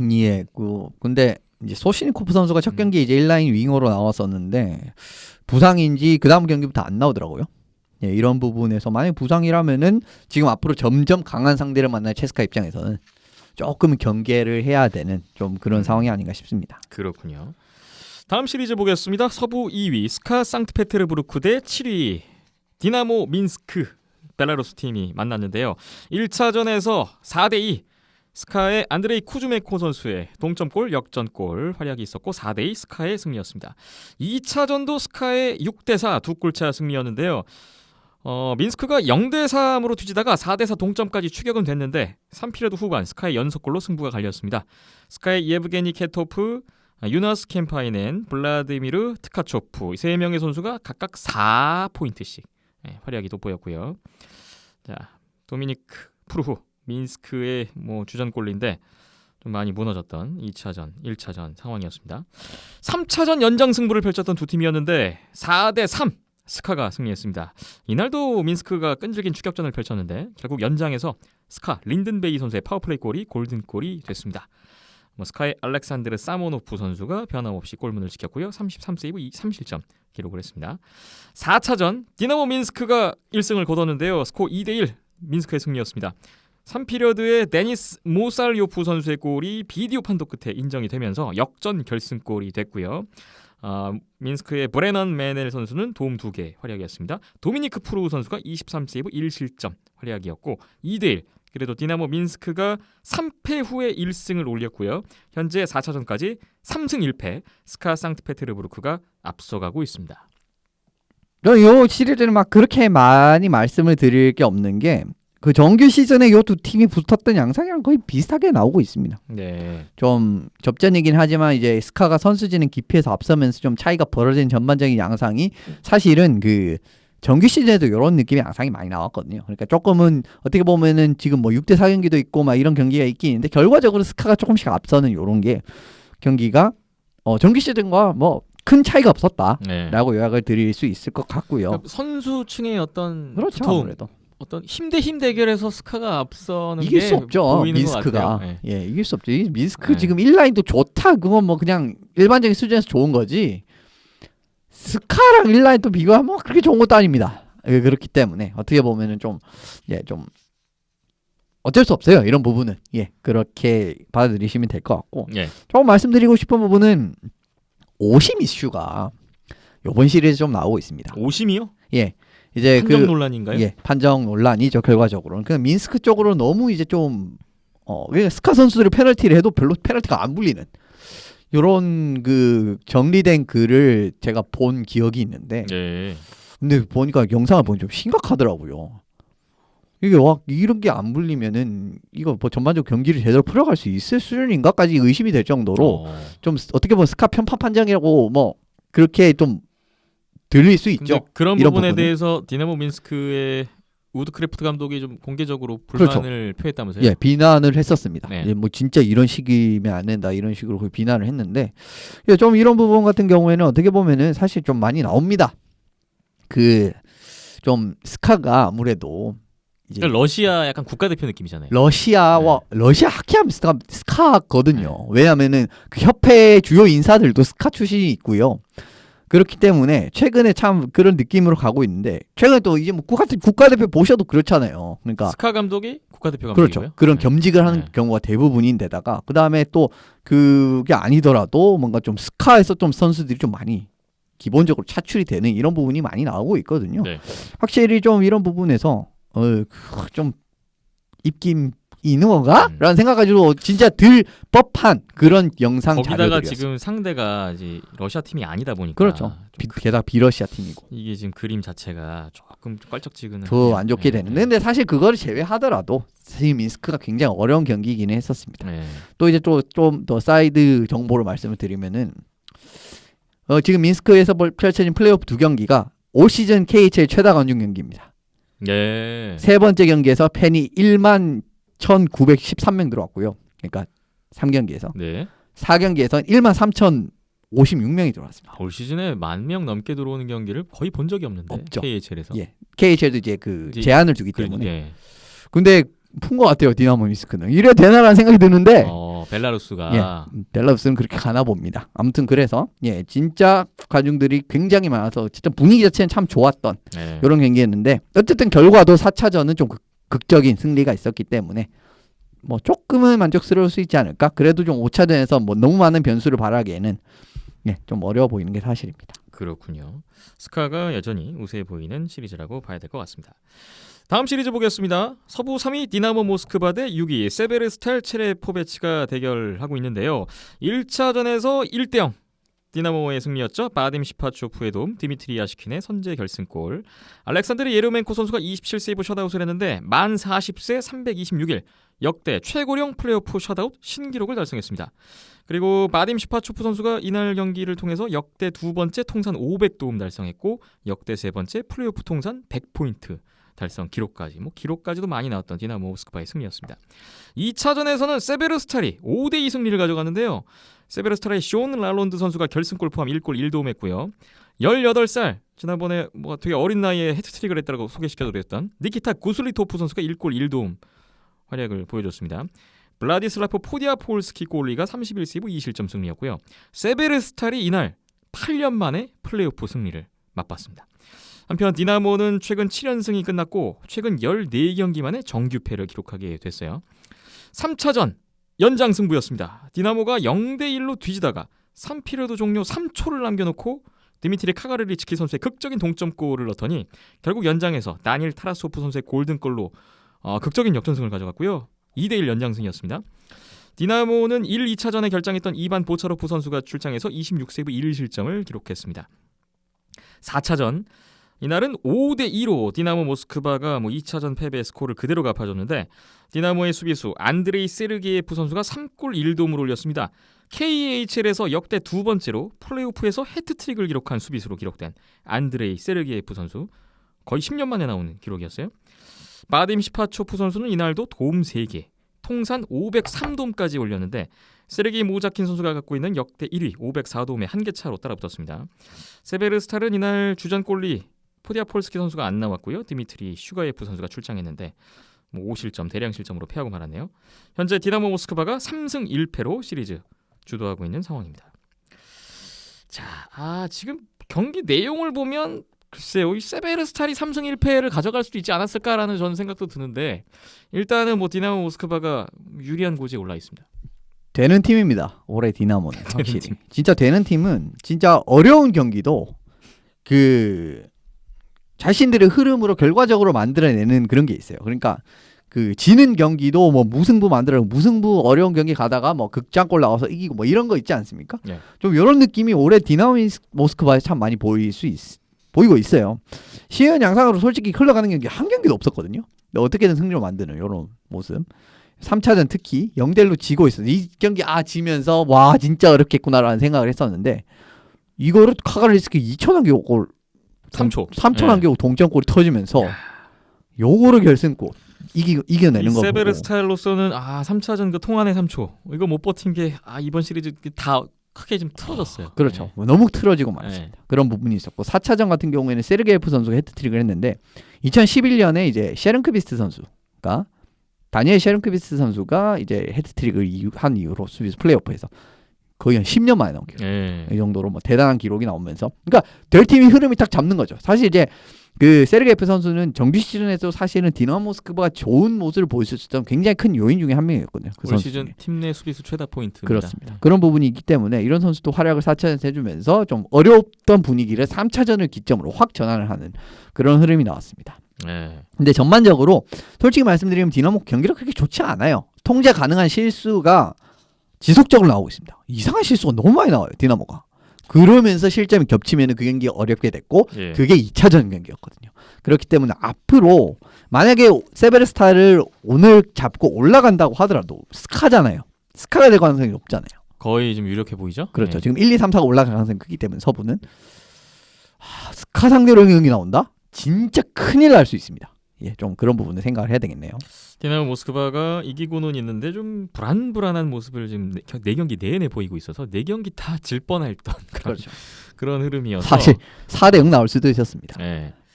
그러다 보니까 세베르스탈로서는 좀 많이 아쉬운 지금 4경기의 지금 현재까지 결과라고 볼 수가 있겠고 자, 오늘 이제 밤에 5차전 잡혀 있는데 시리즈가 끝날지 또 이어질지 지켜보겠습니다.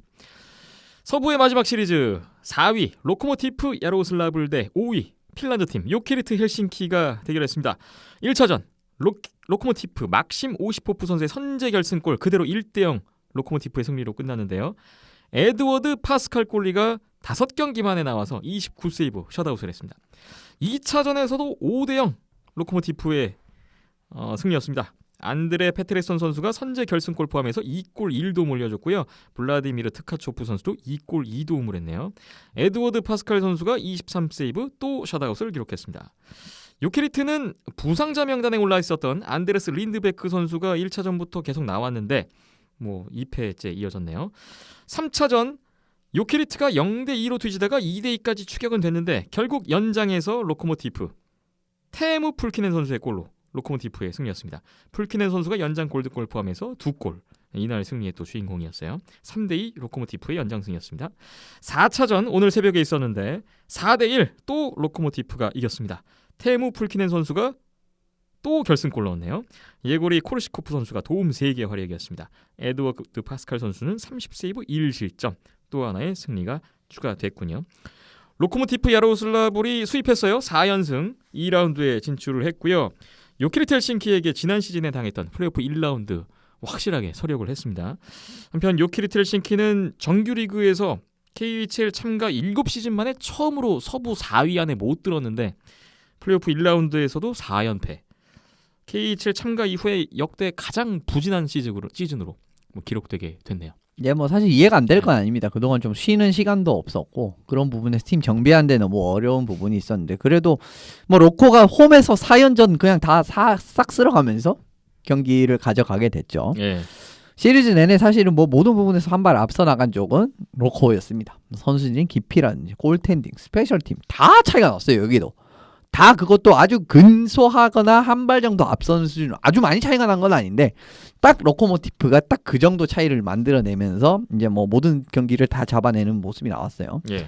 이제 특히 드디어 좀 뭔가 골이 터지면서 이 3차전 같은 경우에는 요케리트가 좀 분위기 반전의 계기가 나올 수가 있었거든요. 이미 3차전 역전승을 했다면 왜냐하면 요 경기에서 요케리트 선수들이 딱 골을 넣기 시작을 하니까 경기력이 확 좋아지면서 와 드디어 이게 흐름이 왔다 딱 이게 느껴지는 경기였습니다. 그럼에도 불구하고 요 경기를 잡지 못했다라는 거는 어떻게 보면 이거는 사실 시리즈에서 좀 분위기 전환의 계기를 만들어낼 수 없었던 이런 이유라고 저는 생각을 하고요. 예. 결과적으로는 또 뭐 연장승 로코모티프가 됐고 또 이제 또 이번 시리즈는 진짜 풀킬에는 이야기를 안 할 수가 없는데 시즌 도중에 트레이드로 데려온 선수인데요. 디나모에서. 근데 만약에 이런 거 보고 데려왔구나라는 생각이 좀 드는 생각이 들었습니다. 확실히 슈팅은 NHL급이다라는 그렇죠. 말씀을 주셨죠. 슈팅. 근데 슛만 하려고 해서 그게 문제인데 근데 슛을 하게 하니까 잘하잖아요. 이런 부분이 나왔다. 3, 4차전 특히 승리에 굉장히 큰 원동력이 되면서 이유가 됐고 요케이트 입장에서는 사실 어떻게 보면 이렇게 좀 기복이 있는 스코어를 통제를 못할 할 능력이 없었다라는 부분이 많이 아쉬울 수가 있죠. 네. 여러모로 미코 레톤이 좀 많이 그리울 수 있는 이런 경기라고 저는 요약을 드릴 수 있겠습니다. 토론토 메이플립스 또한 레토넨 쓰지도 선수가 않으면서 토론토에선 잘 못 나오고 있는데 요케리트에 있었다면 어땠을까라는 아쉬움도 묻어났던 요케리트 헬싱키의 이 정도는 최종 아니었을 거예요. 결과였습니다. 만약 있었다면. 네. 물론 수비수 한 명으로 팀이 그렇게 많이 바뀌는가? 라고 하면서 그렇지는 않아요. 근데 뒤에 바리스 때 이야기를 드리지만은 데런디치 있으니까 얼마나 바리스가 달라집니까? 이런 부분이랑 이제 유사한 맥락으로 해석을 하시면 돼요. 그러니까 네. 공격을 끌어나가는 부분에서 진짜 극대화할 수 있는 자원이 레토넨이기 때문에 뭐 그런 선수 나가면은 진짜 요케리트 입장에서는 피곤할 수밖에 없죠. 그렇군요. 서부 컨퍼런스 1위, 4위가 이미 올라갔고 2위, 3위도 올라가기 직전이고 상황 그렇습니다. 일단 서부 컨퍼런스 정리를 해봤고요. 잠시 후에는 동부 컨퍼런스 1라운드 상황을 짚어보겠습니다.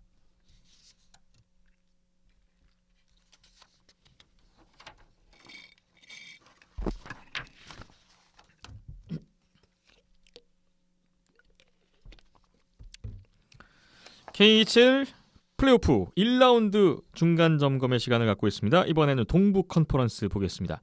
동부 1위 아크바르스 카잔 대 8위 토르페도 니즈니 노브고로드 리전의 시리즈입니다. 1차전 연장 끝에 2대1 아크바르스의 승리였는데 트레버 머피 선수의 파워플레이 골, 연장 골든골이 됐습니다. 아크바르스의 나니스 자리포프 선수가 결장을 했는데 이후에도 시리즈 내내 결장하는 모습의 아크바르스였습니다. 2차전에서는 4대1로 아크바르스가 좀 더 수월하게 이겼는데요. 1차전에 결장했었던 티무르 빌리알로프 골리가 나와서 26세이브 1실점 승리를 챙겼습니다. 3차전은 4대0 토르페도의 홈 경기였지만 아크바르스가 또 승리를 했어요. 티무르 빌리알로프 선수가 30세이브 셧아웃을 기록을 했고요. 이어 벌어졌던 4차전에서도 4대1로 아크바르스의 승리였습니다. 나이젤 도우즈 선수가 파워플레이 골로 결승골 포함해서 1골 1도움을 올려줬고 티무르 빌리알로프 선수 역시 나와서 39세이브 1실점 승리. 토르페도는 골리가 바뀌었는데 표트르 코체트코프 선수가 나왔지만 31세이브 3실점 패전으로 끝났습니다. 아크바르스 카잔도 수입 4연승으로 가볍게 플레이오프 2라운드에 올라갔습니다. 반면 토르페도 니즈니 노브고로드 리전은 정규리그 마지막 5경기를 5연패로 끝냈었는데 이번 플레이오프 1라운드까지 최근 9연패, 아크바르스전 7연패로 시즌을 마감하게 됐습니다. 5년 연속으로 플레이오프 1라운드에서 탈락한 토르페도가 되고 말았네요. 뭐 안타깝네요. 마지막에 이제 시즌 후반기에 안 좋은 그런 흐름이 좀 이어진 경우가 됐고 사실 근데 그게 좋았다고 하더라도 아크바르스 이기기는 쉽지가 않았을 겁니다. 근데 이제 그 1차전 못 잡은 아쉬움이라는 시리즈가 뒤에 하나 더 있다고 했는데 요 시리즈거든요. 여기도 연장으로 펼쳐졌던 1차전인데요. 그렇습니다. 1차전 사실 경기 양상은 진짜 많이 밀리는 양상이었습니다만은 토르페도 입장에서도 할 수 있는 최상의 시나리오를 만들어냈단 말이에요. 1라인 득점 기회 해줬죠.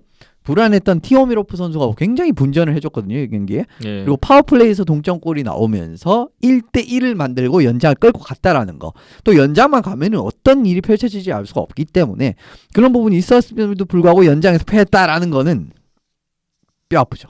이 8번 시드 입장에서 1번 시드를 상대로 연장으로 갔던 1차전을 결과적으로 놓친 게 그렇죠. 힘이 쭉 빠질 수밖에 없습니다. 4연패로 갔습니다. 네, 그런 부분이 있고 그렇다고 뭐 다른 부분에서 압도적으로 토르페도가 아크바라스 압도할 수 있느냐라고 하면 솔직히 그렇지도 않단 말이에요. 그렇기 때문에 진짜 잡을 수 있는 경기는 딱 잡아줘야 되는데 그런 경기를 못 잡았다라는 부분은 정말 데미지가 크고요. 예. 또 1차전을 제외하면 2차전 오늘 경기는 제가 이제 기록을 아직까지 완벽하게 체크를 하지 못했습니다만은 2차전 파워플레이 기회가 6번 있었는데 한 골도 못 넣었고 3차전도 7번 있었는데 한 골도 못 넣었어요. 기회를 살리지 못하면 가뜩이나 전력이 떨어지는데 그렇습니다. 더 어려워집니다. 진짜 필수적으로 만들어야 하는 상황에서 차이점을 만들어내지 못하면은 특히 굉장히 전력이 많이 차가 나는 이 두 팀의 싸움의 경우에서는 이변을 바랄래야 바랄 수가 없습니다. 그렇기 때문에 좀 어떻게 보면 진짜 가장 믿을 만한 어떻게 보면 이번 토르페도의 힘 같은 경우에는 제호비치 자페로프 1라인이거든요. 근데 요 라인이 전반적으로 부진했다라는 거는 뭐 어려운 경기를 할 수밖에 없었던 이런 부분이 됐고 결과적으로는 좀 4연패로 안타깝게 탈락하고 말았네요. 네. 전력차가 그대로 별다른 이변 없이 예상대로 아크바르스의 완승으로 끝난 시리즈가 됐습니다. 그냥 뭐 아크바르스 너무 전력대로 나온 결과이기 때문에 딱히 뭐 말씀을 드리진 않겠습니다. 그냥 뭐 무난하게 이겼다라고 보시면 될 것 같아요. 네. 캐나다 출신의 북미 감독 대결로 관심을 모았던 시리즈 보겠습니다. 동부 2위 아반가르트 홈스크 대 7위 압토모빌리스트 예카테린 부르크의 대결입니다. 1차전 3대0으로 아반가르트의 승리였는데 세르게이 톨친스키 선수 선제 결승골 포함해서 1골 1도움이었고요. 이골이 봅코프 선수 22세이브 셧아웃 기록이 됐습니다. 2차전 4대3으로 아반가르트가 한 골차 신승을 가져갔습니다. 일리아 코발추크 선수가 3피리어드 역전 결승골을 터뜨려줬고요. 세르게이 톨친스키 선수는 또 1골 1도움을 올렸습니다. 3차전 압토모빌리스트가 반격을 했는데 2대1 압토모빌리스트의 시리즈 첫 승이었습니다. 3피리어드 종료 18초를 남겨놓고 게오르기 벨로우소프 선수의 결승골이 터졌고요. 스타니슬라프 보차로프 선수 1골 1도움 있었습니다. 야쿠프 코바르시콜리가 37세이브 1실점 승리를 가져갔던 3차전이었습니다. 4차전이 굉장히 중요했던 시리즈 승부였는데 2차 연장까지 갔어요. 아반가르트가 1대3으로 뒤지다가 3피리어드 종료 3분여를 남겨놓고 55초 간격으로 파워플레이 골을 연달아 넣으면서 극적으로 3대3 동점을 만들었고요. 결국 2차 연장 끝에 가면서 일리아 코발추크 선수의 골든골이 터집니다. 아반가르트의 대역전승이었습니다. 일리아 코발추크 선수가 연장 골든골 포함해서 이날 2골 넣었는데 또 세르게이 톨친스키 선수도 팀의 마지막 3골에 모두 다 도움을 올리면서 또 역전승에 기여를 해줬어요. 한편 아반가르트 1, 2, 3차전에 결장했었던 레이드 부시에 올 시즌 팀 내 최다 포인트 선수가 출장을 했고요. 3피리어드 추격골을 넣으면서 또 제 역할을 했습니다. 반면에 압토모빌리스트는 브룩스 메이첵, 파벨 다추크 선수가 각각 2골, 2도움, 2포인트씩 올리면서 분전을 했고 야쿠 코바르시 선수도 55세이브 4실점으로 열심히 했는데 결과가 안타깝게 됐습니다. 아나톨리 골리셰프 선수가 또 부상으로 결장하는 아쉬움도 있었던 압토모빌리스트였네요. 아반가르트 홈스크가 3승 1패로 시리즈에서 앞서가고 있는 상황입니다. 아방가르트가 왜 올해 7번 시드밖에 되지 않았나라는 건 사실 이번 시리즈만 보셔도 아실 수 있을 거라고 저는 말씀을 드리고 싶습니다. 네. 경기 내적으로 봤을 때 두 팀이 진짜 아주 큰 차이가 날 정도인가, 그러니까 시리즈 3대1 차이가 날 정도로 그 정도는 아닌 것 같거든요. 첫 경기 제외하면 지금 모든 게 한 점 차 승부였죠. 결과적으로. 그렇습니다. 첫 경기 좀 무난하게 아방가르트가 잡는 느낌이었는데 두 번째, 세 번째, 네 번째 경기는 그렇지 않았단 말이에요.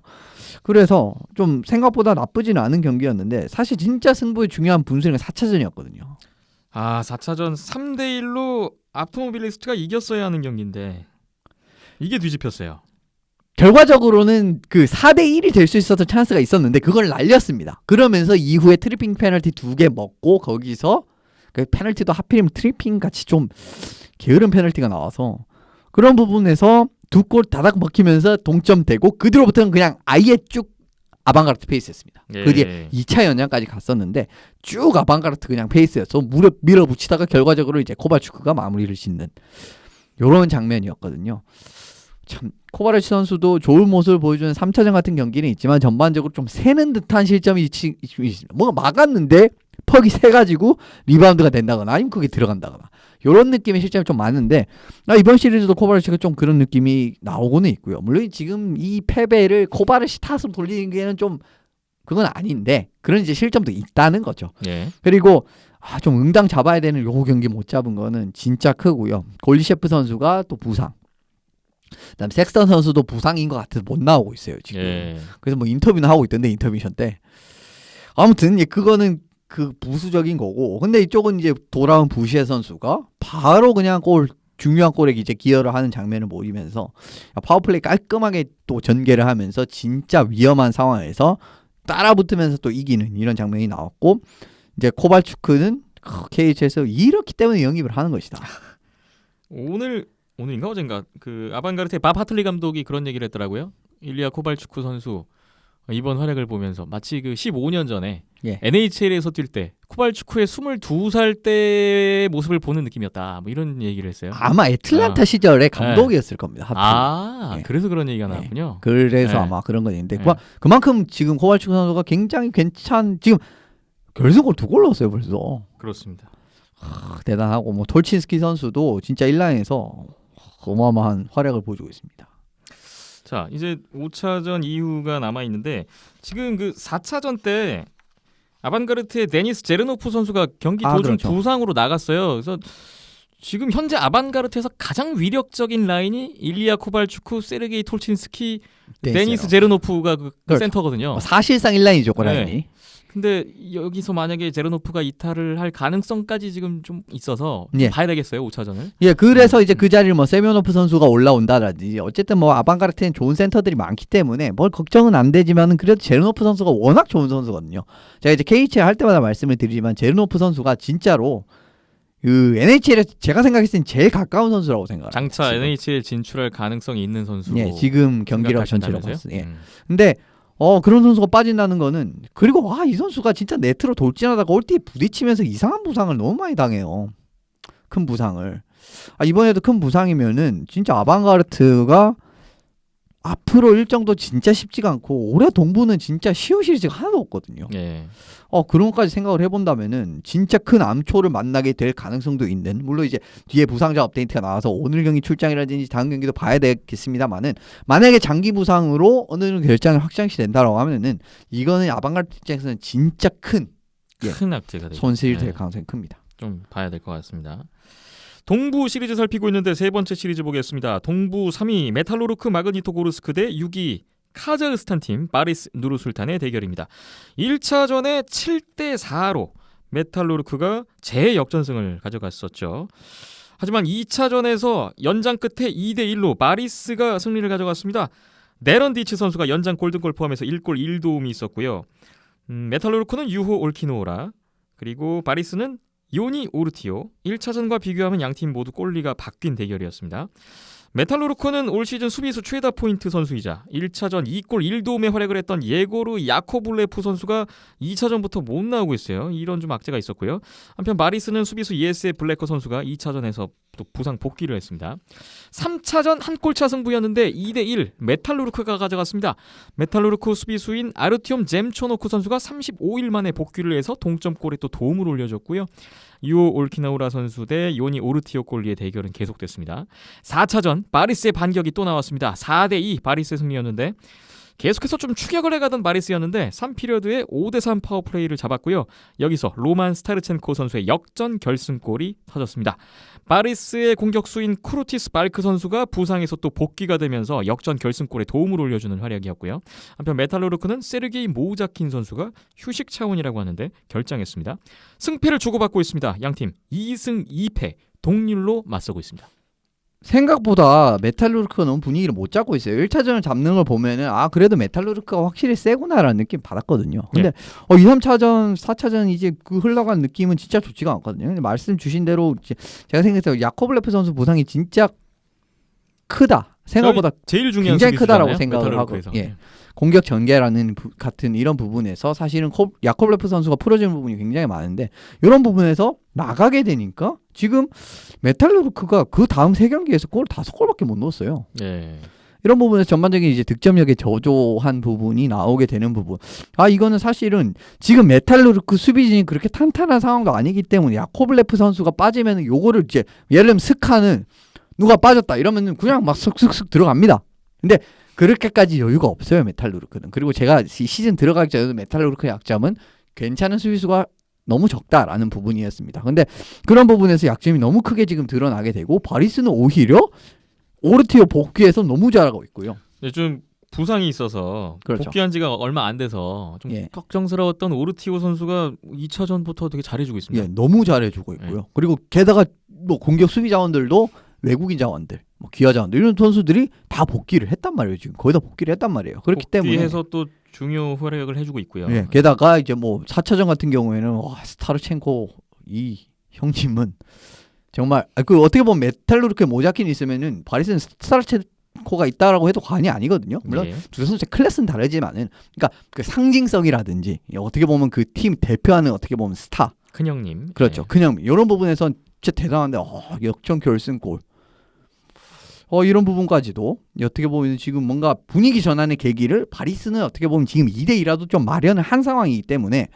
이번 5차전이 굉장히 기대가 됩니다. 저는. 네. 3위와 6위의 대결인데 아주 좀 접전 양상으로 가고 있어서 업셋이 나올 수도 있는 지금 가능성까지. 가능성은 네. 이 시리즈가 제일 큰 것 같습니다. 오늘 밤에 2승 2패에서 5차전을 하는데 매우 주목되고 있습니다.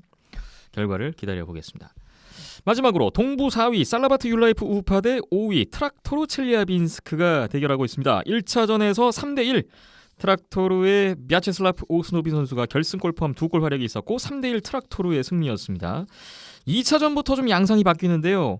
2차전에서 3대2로 살라바트의 연장승이 있었습니다. 테무 하르티카이넨 선수가 동점골, 연장 골든골, 중요한 골 2골 활약이 있었습니다.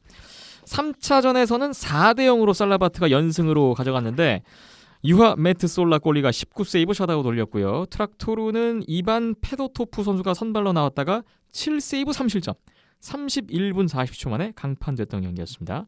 4차전에서도 3대0 살라바트가 영봉승을 거뒀습니다. 테무 하르티카이넨 선수가 선제 결승골, 마르쿠스 그란룬드 선수가 1골 2도움, 1라인에서만 3골이 터졌던 살라바트였고요.